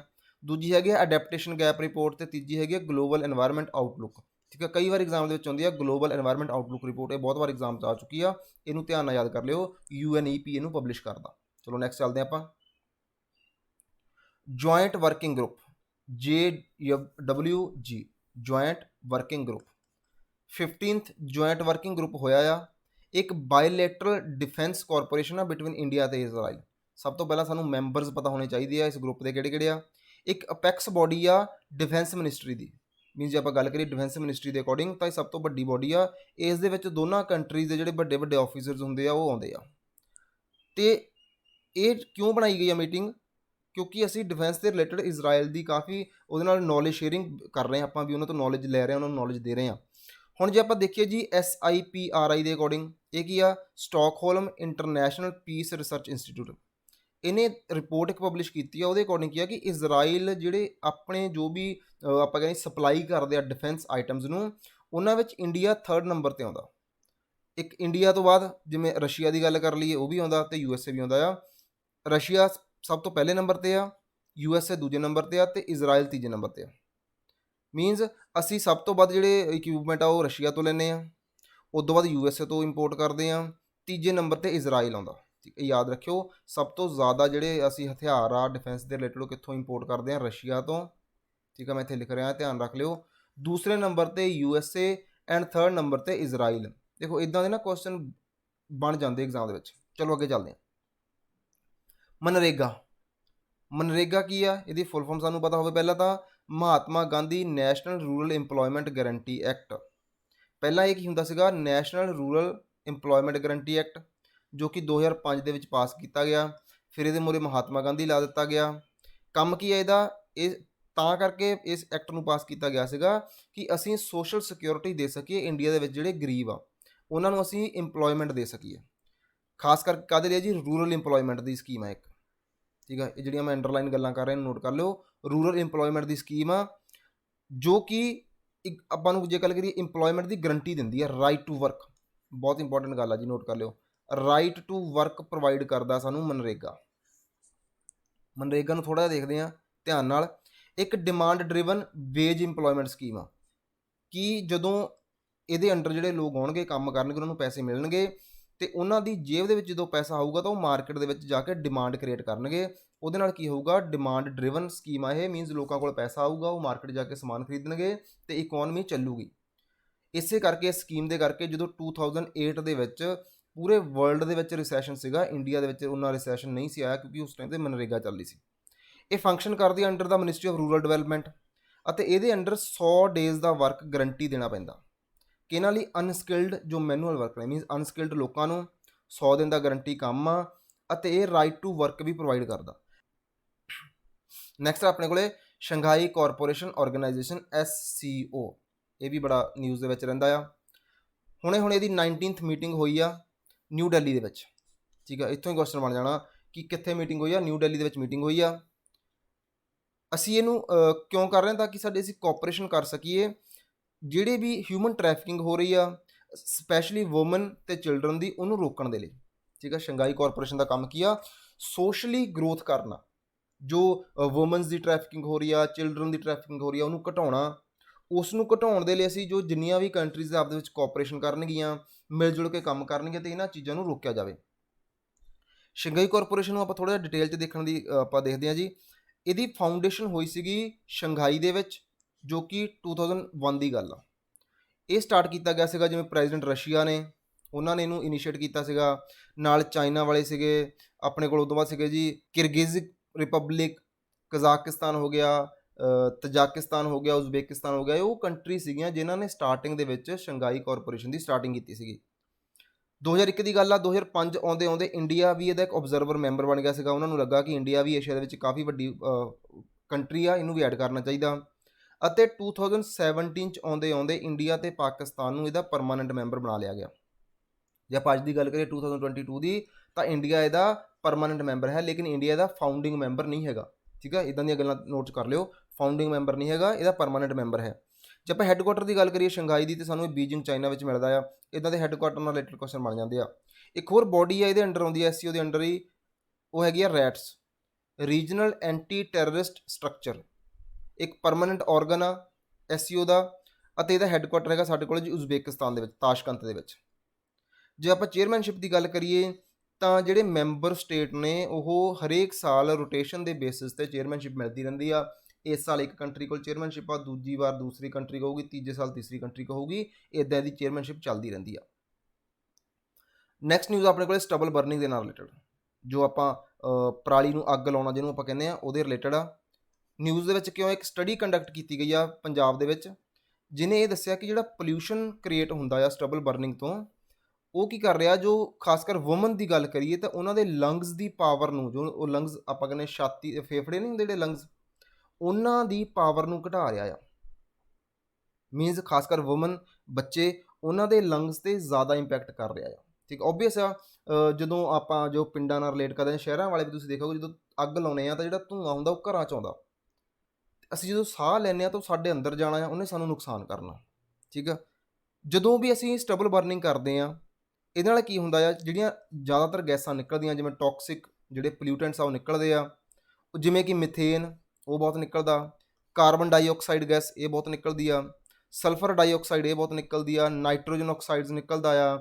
ਉਦੋਂ ਬਾਅਦ ਕੁਛ ਸਾਡੇ ਕੋਲ ਪਾਰਟੀਕੂਲਰ ਮੈਟਲ ਨਿਕਲਦੇ ਆ, ਔਰ VOCs ਨਿਕਲਦੇ, ਜਿਵੇਂ ਵੋਲੇਟਾਈਲ ਆਰਗੈਨਿਕ ਕੰਪਾਊਂਡ ਨਿਕਲਦੇ ਆ। ਅਤੇ ਇਹ ਸਾਰੀਆਂ ਚੀਜ਼ਾਂ ਮਿਲ ਕੇ ਬਾਅਦ 'ਚ ਸਮੋਗ ਵੀ ਕ੍ਰੀਏਟ ਕਰਦੀਆਂ। ਅੱਗ ਲਾਉਣ ਤੋਂ ਬਾਅਦ ਵੀ ਤੁਸੀਂ ਜਦੋਂ ਇਹ ਸੀਜ਼ਨ ਆਉਂਦਾ ਆ ਸਟਬਲ ਬਰਨਿੰਗ ਦਾ, ਤੁਸੀਂ ਦੇਖਿਆ ਹੋਣਾ ਕਿ ਸ਼ਾਮ ਸਵੇਰੇ ਧੂੰਆਂ ਜਿਹਾ ਅਸਮਾਨ ਦੇ ਵਿੱਚ ਦਿਖਦਾ ਆ, ਉਹ ਸਾਡੇ ਹੈਲਥ ਨੂੰ ਹੀ ਖਰਾਬ ਕਰ ਰਿਹਾ, ਠੀਕ ਹੈ। ਗੌਰਮੈਂਟ ਕਾਫੀ ਸਾਰੇ ਐਫਰਟਸ ਲੈ ਕੇ ਆ ਰਹੀ ਹੈ ਰਿਲੇਟਡ ਟੂ ਇਹਨੂੰ ਘਟਾਉਣ ਦੇ ਲਈ। Stubble burning as a Indian citizen, as a ਜੇ ਆਪਾਂ ਕਹੀਏ ਪੰਜਾਬੀ ਹੋਣ ਦੇ ਨਾਤੇ ਸਾਡੀ ਵੀ ਜ਼ਿੰਮੇਵਾਰੀ ਆ ਕਿ ਅਸੀਂ ਆਪਦੇ ਆਪ ਨੂੰ ਨਾ ਖਰਾਬ ਕਰੀਏ, ਅਸੀਂ ਨੇਚਰ ਨੂੰ ਖਰਾਬ ਨਾ ਕਰੀਏ, ਠੀਕ ਹੈ। ਸ਼ਾਇਦ ਜਿਹੜਾ ਉਹ ਪਰਾਲੀ ਬਚਦੀ ਆ ਉਹਦੇ ਹੁੰਦਿਆਂ ਤਾਂ ਖੇਤ 'ਚ ਗੁਜ਼ਾਰਾ ਹੋ ਜਾਊਗਾ, ਲੇਕਿਨ ਜੇ ਸਾਹ ਹੀ ਨਾ ਲਿਆ ਹੋਇਆ ਫਿਰ ਗੁਜ਼ਾਰਾ ਨਹੀਂ ਹੋਣਾ। ਇਹ ਚੀਜ਼ਾਂ ਨੂੰ ਸਮਝਣ ਦੀ ਕੋਸ਼ਿਸ਼ ਕਰੋ, ਆਪਾਂ ਕਰੀਏ ਅਤੇ ਇਹਦੇ ਲਈ ਕੋਈ ਸੋਲਿਊਸ਼ਨ ਲੱਭੀਏ, ਨਾ ਕਿ ਬਲੇਮ ਕਰੀਏ ਕਿਸੇ ਇੱਕ ਦੂਜੇ ਨੂੰ। ਇਫੈਕਟ ਇਹਦੇ ਕੀ ਪੈਂਦਾ ਸਟਬਲ ਬਰਨਿੰਗ ਦੇ, ਪੋਲਿਊਸ਼ਨ ਹੁੰਦਾ ਜੀ ਬਹੁਤ ਜ਼ਿਆਦਾ, ਠੀਕ ਆ। ਸੋਇਲ ਫਰਟੀਲਿਟੀ ਘਟਦੀ ਆ, ਜਿਹੜੀ ਸੋਇਲ ਦੀ ਫਰਟੀਲਿਟੀ ਆ, ਜ਼ਮੀਨ ਦੀ ਫਰਟੀਲਿਟੀ ਆ ਉਹ ਘਟਦੀ ਆ। ਜਦੋਂ ਫਰਟੀਲਿਟੀ ਘਟੂਗੀ, ਫਾਰਮਰ ਨੇ ਤਾਂ ਪ੍ਰੋਡਕਸ਼ਨ ਲੈਣੀ ਆ, ਉਹ ਜ਼ਿਆਦਾ ਤੋਂ ਜ਼ਿਆਦਾ ਫਰਟੀਲਾਈਜ਼ਰ ਯੂਜ਼ ਕਰੂਗਾ। ਇਟ ਮੀਨਸ ਉਹਦੀ ਇਨਪੁੱਟ ਕੋਸਟ ਵੱਧ ਰਹੀ ਹੈ ਤਾਂ ਉਹਦਾ ਪ੍ਰੋਫਿਟ ਘਟ ਰਿਹਾ, ਲੋਸ ਫਿਰ ਵੀ ਫਾਰਮਰ ਨਹੀਂ ਆ। ਅਤੇ ਹੀਟ ਪੋਟੈਂਸ਼ੀਅਲ, ਠੀਕ ਹੈ, ਪੈਨੀਟ੍ਰੇਸ਼ਨ, ਹੀਟ ਪੈਨੀਟ੍ਰੇਸ਼ਨ, ਜ਼ਿਆਦਾ ਹੀਟ ਵੀ ਜੋ ਆਪਾਂ ਕਹਿੰਦੇ ਟੈਂਪਰੇਚਰ ਬਹੁਤ ਵੱਧ ਰਿਹਾ ਆ, ਉਹਦਾ ਵੀ ਕਿਤੇ ਨਾ ਕਿਤੇ ਇਹੀ ਕਾਰਨ ਹੋ ਜਾਂਦਾ ਕਿ ਟੈਂਪਰੇਚਰ ਜੋ ਕਲਾਈਮੇਟ ਚੇਂਜ ਆ ਉਹ ਵੀ ਵੱਧ ਰਿਹਾ। ਜੇ ਆਪਾਂ ਦੇਖੀਏ ਜੀ ਸਟਬਲ ਬਰਨਿੰਗ ਹੁੰਦੀ ਕਿੱਦਾਂ ਆ, ਓਬਵੀਅਸ ਤੁਸੀਂ ਦੇਖੀ ਹੋਊਗੀ, ਲੇਕਿਨ ਇਹ ਪਿਕਚਰ ਦੇ ਜ਼ਰੀਏ ਸਾਨੂੰ ਪਤਾ ਲੱਗ ਰਿਹਾ ਕਿ ਜਦੋਂ ਅਸੀਂ ਖੇਤਾਂ 'ਚ ਅੱਗ ਲਾਉਂਦੇ ਹਾਂ ਅਤੇ ਦੇਖੋ ਕਿੰਨਾ ਧੂੰਆਂ ਨਿਕਲ ਰਿਹਾ ਜੀ, ਠੀਕ ਆ। ਕਾਫੀ ਸਾਰੇ ਜੋ ਇੱਥੇ ਕਾਫੀ ਇੱਦਾਂ ਦੇ ਕੀੜੇ ਪਤੰਗੇ ਹੁੰਦੇ ਆ ਜੋ ਹੈਲਪ ਕਰਦੇ ਸਾਡੀ, ਉਹ ਵੀ ਵਿੱਚੇ ਸੜ ਜਾਂਦੇ ਆ। ਨੈਕਸਟ ਹੈ ਸਾਡੇ ਕੋਲ ਟੋਏ ਟ੍ਰੇਨ, ਫਾਈਨਲੀ ਰਜਿਸਟਰ ਕੀਤਾ ਗਿਆ ਆ ਟੋਏ ਟ੍ਰੇਨ ਨੂੰ, ਇਹਦੇ ਲੋਗੋ ਨੂੰ as a intellectual property right. ਠੀਕ ਆ, ਇਹ ਟੋਏ ਟ੍ਰੇਨ ਹੁੰਦੀ ਆ, ਤੁਸੀਂ ਜੇ ਦਾਰਜਲਿੰਗ ਵਗੈਰਾ ਘੁੰਮਣ ਗਏ ਹੋਗੇ ਪਹਾੜਾਂ 'ਤੇ ਤਾਂ ਉੱਥੇ ਟ੍ਰੇਨ ਚੱਲਦੀ ਆ। ਇਹਦਾ ਜੋ ਟਰੈਕ ਹੁੰਦਾ ਉਹ ਘੱਟ ਡਿਸਟੈਂਸ 'ਤੇ ਹੁੰਦਾ ਅਤੇ ਲੋਕਲ ਏਰੀਏ ਦੇ ਵਿੱਚ ਘੁੰਮਣ ਫਿਰਨ ਨੂੰ ਬਣਾਈ ਜਾਂਦੀ ਆ। ਨਿਊਜ਼ ਦੇ ਵਿੱਚ ਕਿਉਂ ਹੈ, ਕਿਉਂਕਿ ਇੰਡੀਆ ਨੇ ਰਜਿਸਟਰ ਕੀਤਾ ਸੀਗਾ ਵਿਪੋ ਦੇ ਵਿੱਚ, ਮਤਲਬ ਵਰਲਡ ਇੰਟੈਲੈਕਚੁਅਲ ਪ੍ਰੋਪਰਟੀ ਰਾਈਟ ਦੇ ਵਿੱਚ, ਕਿ ਅਸੀਂ ਜੋ ਸਾਡੀ ਟੋਏ ਟ੍ਰੇਨ ਆ ਉਹਦਾ ਲੋਗੋ ਅਪਲਾਈ ਕਰਨਾ, ਅਤੇ ਉਹਦਾ ਲੋਗੋ ਐਕਸੈਪਟ ਕਰ ਲਿਆ ਗਿਆ ਆ ਬਾਏ ਦਾ ਵਿਪੋ। ਅਤੇ ਜਿਹੜੀ ਵਿਪੋ ਇਹ ਕੰਮ ਕਰਦੀ ਆ under the convention of Vienna classification, Vienna convention ਦੇ ਅੰਡਰ ਕੰਮ ਕਰਦੀ ਆ। ਦਾਰਜਲਿੰਗ ਹਿਮਾਲਿਆ ਜਿਹੜੀ ਹੈ, ਜੇ ਆਪਾਂ ਇਹਦੀ ਗੱਲ ਕਰੀਏ ਜੋ ਰੇਲਵੇ ਦੀ, ਇਹ ਬਣਾਈ ਗਈ ਸੀਗੀ 1879 ਦੇ ਵਿੱਚ। 1879 ਤੋਂ ਲੈ ਕੇ 1881 ਦੇ ਵਿੱਚ ਇਹਨੂੰ ਬਣਾਇਆ ਗਿਆ ਸੀਗਾ। ਅਤੇ ਵੈਸਟ ਬੰਗਾਲ ਦੀ ਹਿਲਸ ਦੇ ਵਿੱਚ ਸਾਨੂੰ ਮਿਲਦੀ ਆ, ਹਿਮਾਲਿਆਜ਼ ਦੇ ਵਿੱਚ, ਵੈਸਟ ਬੰਗਾਲ ਦੀ ਹਿਲਸ ਦੇ ਵਿੱਚ। ਅਤੇ ਉਦੋਂ ਬਾਅਦ ਜਿਹੜੀ ਇਹ ਸਾਡੀ ਦਾਰਜਲਿੰਗ ਹਿਮਾਲਿਆ ਰੇਲਵੇ ਆ, ਇਹ ਯੂਨੈਸਕੋ ਦਾ ਵੀ ਪਾਰਟ ਆ। ਠੀਕ ਹੈ, ਯੂਨੈਸਕੋ ਦੀ ਫੁੱਲ ਫਾਰਮ ਕੀ ਆ? United Nations Educational Scientific and Cultural Organization, ਇਹ ਉਹਦਾ ਵੀ ਪਾਰਟ ਆ, ਜੋ ਕਿ ਇਹਨੂੰ 1919 ਦੇ ਵਿੱਚ ਐਡ ਕੀਤਾ ਗਿਆ ਸੀਗਾ ਇਹਦਾ ਯੂਨੈਸਕੋ ਸਾਈਟ। ਚਲੋ ਅੱਗੇ ਚੱਲਦੇ ਹਾਂ। Leads report. ਲੀਡਸ ਰਿਪੋਰਟ ਹੁਣੇ ministry of commerce and industry ਨੇ ਇੱਕ ਰਿਪੋਰਟ ਪਬਲਿਸ਼ ਕੀਤੀ ਹੈ ਜਿਹਦਾ ਨਾਮ ਹੈਗਾ ਲੀਡਸ। ਉਹਦੀ ਫੁੱਲ ਫਾਰਮ ਹੈਗੀ ਆ logistics ease across different states, LEADS report index 2021 ਦੀ ਗੱਲ ਹੈ। ਠੀਕ ਹੈ, ਇਹ ਹੁਣ ਰਿਪੋਰਟ ਆਈ ਆ। ਲੀਡਸ ਰਿਪੋਰਟ ਅਸੀਂ ਕਿਉਂ ਪਬਲਿਸ਼ ਕਰ ਰਹੇ ਹਾਂ? ਤਾਂ ਕਿ ਸਾਨੂੰ ਪਤਾ ਲੱਗੇ ਕਿ ਜੋ ਲੌਜਿਸਟਿਕ ਪਰਫੋਰਮੈਂਸ ਆ ਅਲੱਗ-ਅਲੱਗ ਸਟੇਟ ਦੀ ਉਹ ਕਿਵੇਂ ਆ। ਲੌਜਿਸਟਿਕ ਪਰਫੋਰਮੈਂਸ ਮੀਨਸ ਜੋ ਅਸੀਂ ਟਰਾਂਸਪੋਰਟੇਸ਼ਨ ਦੇ ਲਈ ਜਿੰਨਾ ਵੀ ਸਿਸਟਮ ਯੂਜ਼ ਕਰਦੇ ਹਾਂ ਉਹ ਕਿੱਦਾਂ ਦਾ ਹੈਗਾ ਆ ਅਲੱਗ-ਅਲੱਗ ਸਟੇਟ ਦੇ ਵਿੱਚ ਅਤੇ ਯੂਟੀ ਦੇ ਵਿੱਚ। ਜਦੋਂ ਅਸੀਂ ਇਹਨੂੰ ਇੰਪਰੂਵ ਕਰਾਂਗੇ ਤਾਂ ਸਾਡੀ ਜਿਹੜੀ ਟਰਾਂਸਪੋਰਟੇਸ਼ਨ ਕੋਸਟ ਆ ਉਹ ਘਟੂਗੀ। ਇਸ ਸਕੀਮ ਨੂੰ ਲਾਂਚ ਕੀਤਾ ਗਿਆ ਸੀਗਾ 2018 ਦੇ ਵਿੱਚ। ਕੀ ਰੀਜ਼ਨ ਕੀ ਹੈ ਇਸ ਸਕੀਮ ਨੂੰ ਲਾਂਚ ਕਰਨ ਦਾ? ਕਿ ਸਾਡੇ ਇੰਡੀਆ ਦੇ ਵਿੱਚ ਜਿਹੜੀ ਲੌਜਿਸਟਿਕ ਕੋਸਟ ਆ ਉਹ ਹੈਗੀ ਕਾਫੀ ਜ਼ਿਆਦਾ as compare to world. 13 to 14% of gross domestic product GDP ਦਾ ਆਉਂਦੀ ਆ। ਜੇ ਆਪਾਂ ਡਿਵੈਲਪਡ ਕੰਟਰੀਜ਼ ਦੀ ਗੱਲ ਕਰੀਏ ਉੱਥੇ 7 to 8% ਆ। ਅਤੇ ਸਾਡਾ ਵੀ ਏਮ ਆ ਕਿ ਅਸੀਂ ਜਿਹੜੀ ਲੌਜਿਸਟਿਕ ਕੋਸਟ ਆ ਇਹਨੂੰ 14% ਤੋਂ ਘਟਾ ਕੇ 8% ਤੱਕ ਲੈ ਕੇ ਆਈਏ, ਸਾਡਾ ਇਹ ਏਮ ਆ। ਜਦੋਂ ਲੌਜਿਸਟਿਕ ਕੋਸਟ ਘਟੂਗੀ, ਟਰਾਂਸਪੋਰਟੇਸ਼ਨ ਕੋਸਟ ਘਟੂਗੀ, ਤਾਂ ਉਸ ਪ੍ਰੋਡਕਟ ਦਾ ਪ੍ਰਾਈਸ ਵੀ ਰਿਡਿਊਸ ਹੋਊਗਾ। ਜੇ ਆਪਾਂ ਰਿਪੋਰਟ ਦੀ ਗੱਲ ਕਰੀਏ ਇਹਦੇ ਵਿੱਚ ਟੌਪ ਪਰਫੋਰਮਿੰਗ ਸਟੇਟ ਕਿਹੜੀਆਂ ਨੇ? ਗੁਜਰਾਤ ਹੋ ਗਿਆ, ਹਰਿਆਣਾ ਹੋ ਗਿਆ, ਪੰਜਾਬ ਹੋ ਗਿਆ, ਇਹ ਟੌਪ ਪਰਫੋਰਮਿੰਗ ਸਟੇਟ ਆ। ਜਿਵੇਂ ਪਹਿਲੇ ਨੰਬਰ 'ਤੇ ਗੁਜਰਾਤ ਆ, ਫਿਰ ਹਰਿਆਣਾ, ਪੰਜਾਬ, ਇਹ ਟੌਪ 'ਤੇ ਆ ਰਹੀਆਂ। ਚਲੋ ਨੈਕਸਟ ਨਿਊਜ਼ ਆਪਣੇ ਕੋਲੇ ਏਕ ਭਾਰਤ ਸ਼੍ਰੇਸ਼ਠ ਭਾਰਤ। ਮਿਨਿਸਟਰੀ ਆਫ ਐਜੂਕੇਸ਼ਨਲ ਜਿਹੜੀ ਆ ਉਹਨਾਂ ਨੇ ਇੱਕ ਲਾਂਚ ਕੀਤਾ ਆ ਏਕ ਭਾਰਤ ਸ਼੍ਰੇਸ਼ਠ ਭਾਰਤ, ਤਾਂ ਕਿ ਅਸੀਂ ਸੈਲੀਬ੍ਰੇਟ ਕਰ ਸਕੀਏ ਰਾਸ਼ਟਰੀ ਏਕਤਾ ਦਿਵਸ। ਮੀਨਸ ਏਕ ਭਾਰਤ ਸ਼੍ਰੇਸ਼ਠ ਭਾਰਤ ਜੋ ਇੱਕ ਇਨੀਸ਼ੀਏਟਿਵ ਨੂੰ ਲਿਆਂਦਾ ਗਿਆ ਆ, ਅਸੀਂ ਜਿਹੜੀ ਸਾਡੀ ਆ ਰਾਸ਼ਟਰੀ ਏਕਤਾ ਦਿਵਸ ਨੂੰ ਸੈਲੀਬ੍ਰੇਟ ਕਰਨ ਦੇ ਲਈ। ਏਕ ਭਾਰਤ ਸ਼੍ਰੇਸ਼ਠ ਭਾਰਤ ਜਿਹੜਾ ਇਹਨੂੰ ਅਨਾਊਂਸ ਕਦੋਂ ਕੀਤਾ ਗਿਆ ਸੀਗਾ?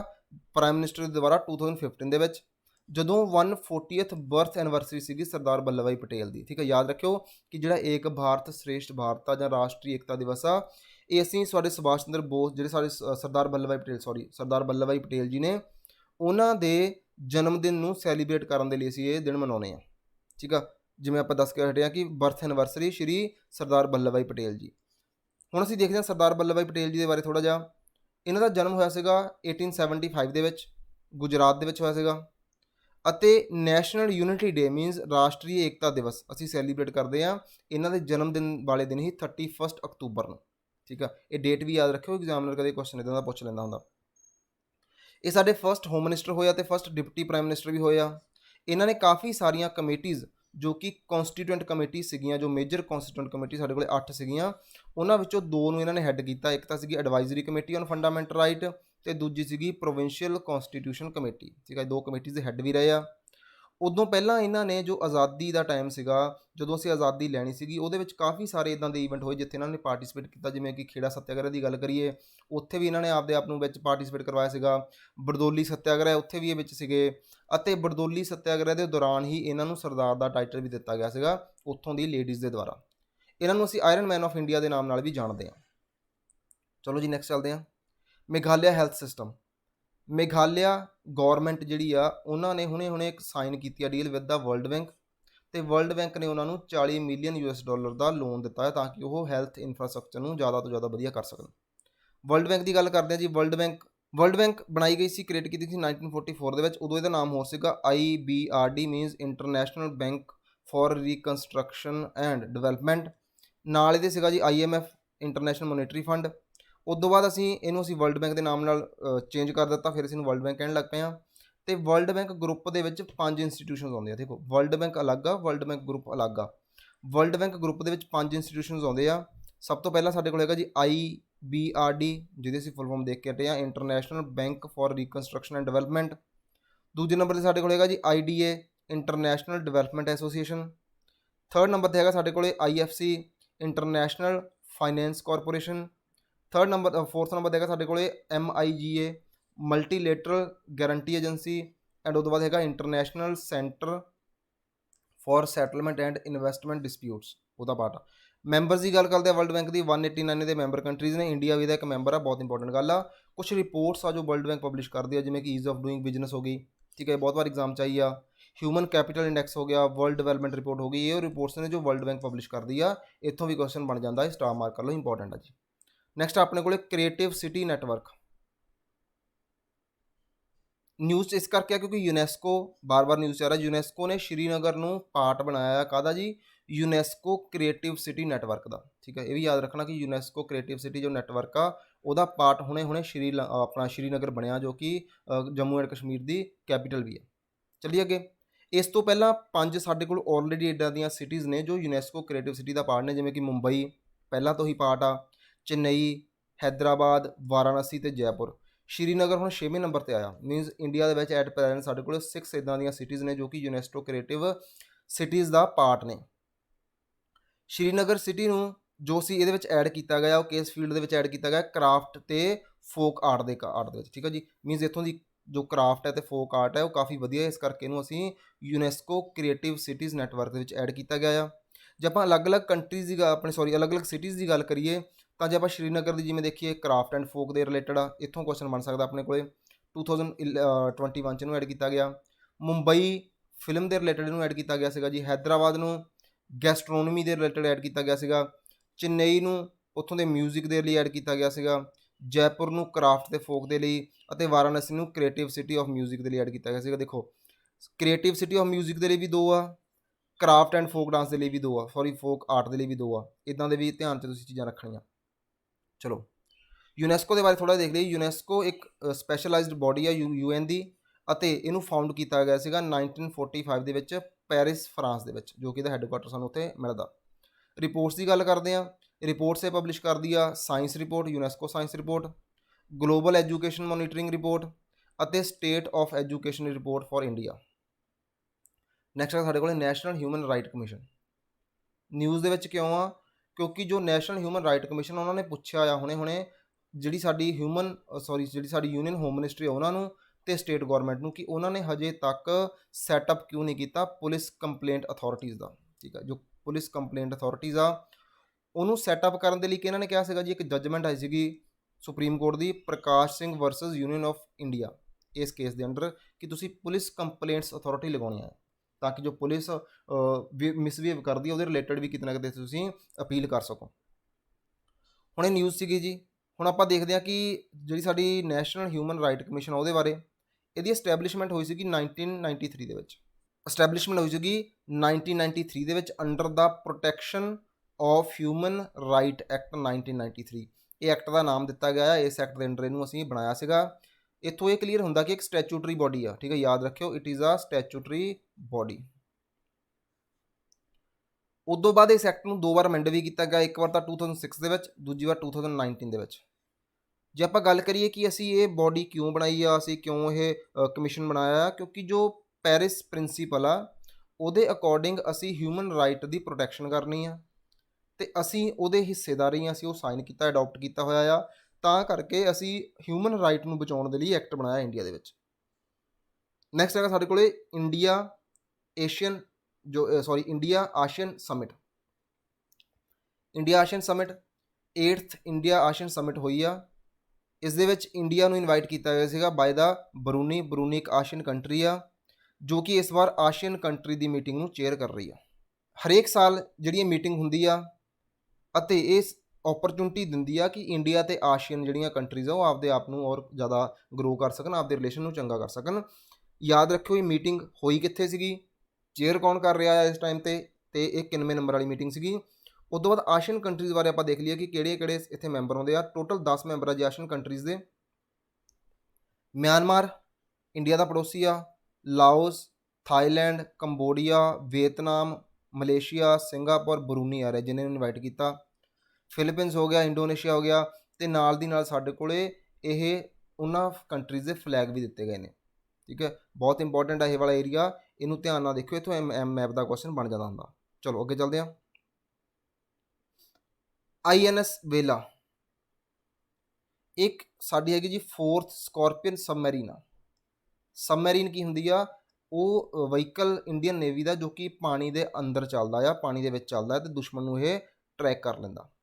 ਸਕੋਰਪੀਅਨ ਕਲਾਸ 4th ਇਹ ਸਬਮਰੀਨ ਆ ਜਿਹਦਾ ਨਾਮ ਹੈਗਾ INS ਵੇਲਾ। ਇਹ ਹੈਗੀ ਸਾਡੇ ਕੋਲ ਪ੍ਰੋਜੈਕਟ 75 ਦੇ ਅੰਡਰ, ਠੀਕ ਆ, ਜੋ ਕਿ ਇੰਡੀਅਨ ਨੇਵੀ ਨੂੰ ਡਿਲੀਵਰ ਕੀਤੀ ਗਈ ਆ। ਇਹ ਨਿਊਜ਼ ਆ। ਹੁਣ ਆਪਾਂ ਇਹ ਵੀ ਦੇਖਣਾ ਕਿ ਸਕੋਰਪੀਅਨ ਕਲਾਸ ਕਿਹੜੀਆਂ ਨੇਵੀਜ਼ ਨੇ, ਪ੍ਰੋਜੈਕਟ 75 ਕੀ ਹੈ, ਵੇਲਾ ਕੀ ਹੈ, ਇਹ ਚੌਥੀ ਅੱਜ ਤੋਂ ਪਹਿਲਾਂ ਕਿੰਨੀਆਂ ਸੀਗੀਆਂ, ਪੂਰੀ ਡਿਟੇਲ ਦੇਖਾਂਗੇ ਜੀ।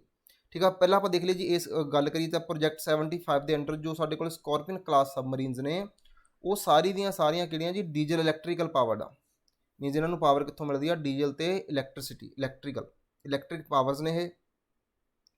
ਪ੍ਰੋਜੈਕਟ 75 ਨੂੰ ਆਪਾਂ ਡਿਟੇਲ 'ਚ ਦੇਖੀਏ ਤਾਂ ਪ੍ਰੋਜੈਕਟ 75 ਜਿਹੜਾ ਆ ਪ੍ਰੋਗਰਾਮ ਹੈਗਾ ਇੰਡੀਅਨ ਨੇਵੀ ਦੇ ਲਈ, ਜੋ ਕਿ ਇੰਡੀਅਨ ਨੇਵੀ ਨੂੰ 6 ਸਕੋਰਪੀਅਨ ਕਲਾਸ ਅਟੈਕ ਸਬਮਰੀਨ ਦੇਊਗਾ। ਕਿੰਨੀਆਂ ਦੇਊਗਾ ਜੀ? 6। ਚੌਥੀ ਆ ਇਹ, 2 ਹੋਰ ਰਹਿੰਦੀਆਂ, 4 ਹੋ ਚੁੱਕੀਆਂ। ਬਣਾਊਗਾ ਇਸ ਸਬਮਰੀਨ ਨੂੰ ਕੌਣ?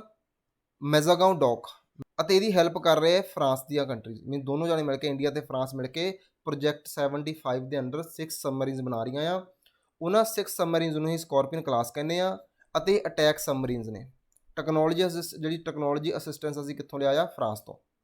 ਜੇ ਆਪਾਂ ਲਿਸਟ ਦੀ ਗੱਲ ਕਰੀਏ ਇਹ ਹੈ ਕਿਹੜੀਆਂ ਸਾਡੇ ਕੋਲ ਹੈਗੀਆਂ ਜੀ, ਇੱਕ ਤਾਂ ਫਸਟ ਸੀਗੀ ਸਬਮਰੀਨ INS ਕਲਵਰੀ, ਇਹ 2017 ਵਿੱਚ ਮਿਲ ਗਈ ਸੀਗੀ, ਕਮਿਸ਼ਨ ਹੋ ਗਈ ਸੀਗੀ। ਦੂਜੀ ਹੈਗੀ ਆ INS ਕੰਦੇਰੀ, ਫਿਰ ਹੈਗਾ ਜੀ IS ਖਰੰਜ, ਉਦੋਂ ਬਾਅਦ ਹੈਗਾ INS ਵੇਲਾ ਅਤੇ IS ਵੈਗੀਰ।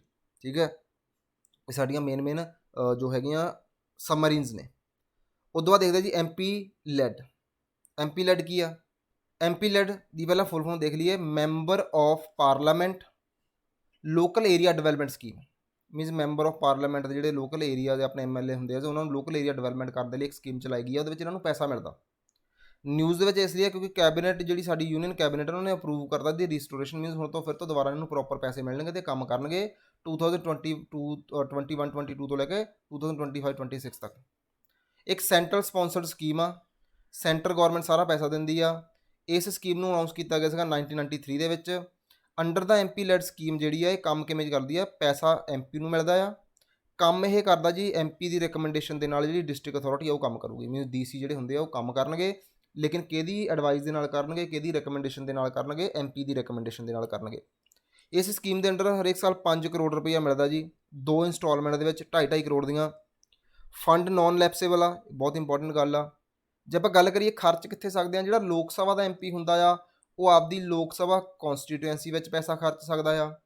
Raj Sabha the MP ਉਹਨੂੰ ਆਪਦੀ ਸਟੇਟ ਦੇ ਵਿੱਚ ਖਰਚ ਸਕਦਾ, ਅਤੇ ਇੱਦਾਂ ਦੇ ਮੈਂਬਰ ਜਿਹੜੇ ਕਿ ਨੋਮੀਨੇਟਡ ਹੁੰਦੇ ਆ ਉਹ ਕੰਟਰੀ ਵਿੱਚ ਕਿਤੇ ਵੀ ਇਸ ਪੈਸੇ ਨੂੰ ਇਨਵੈਸਟ ਕਰ ਸਕਦੇ ਆ। ਆਪਾਂ ਇਸ ਡਾਇਗਰਾਮ ਦੇ ਜ਼ਰੀਏ ਦੇਖਣ ਦੀ ਕੋਸ਼ਿਸ਼ ਕਰਦੇ ਹਾਂ ਕਿ ਜੋ ਪੈਸਾ ਆ ਮੈਂਬਰ ਆਫ ਪਾਰਲੀਮੈਂਟ ਇਹਨੂੰ ਮਿਲ ਗਿਆ, ਇਹ ਰਿਕਮੈਂਡ ਕਰੂਗਾ ਕਿਹਨੂੰ ਕਰੂਗਾ ਜੀ? ਡਿਸਟ੍ਰਿਕਟ ਅਥਾਰਟੀ ਨੂੰ।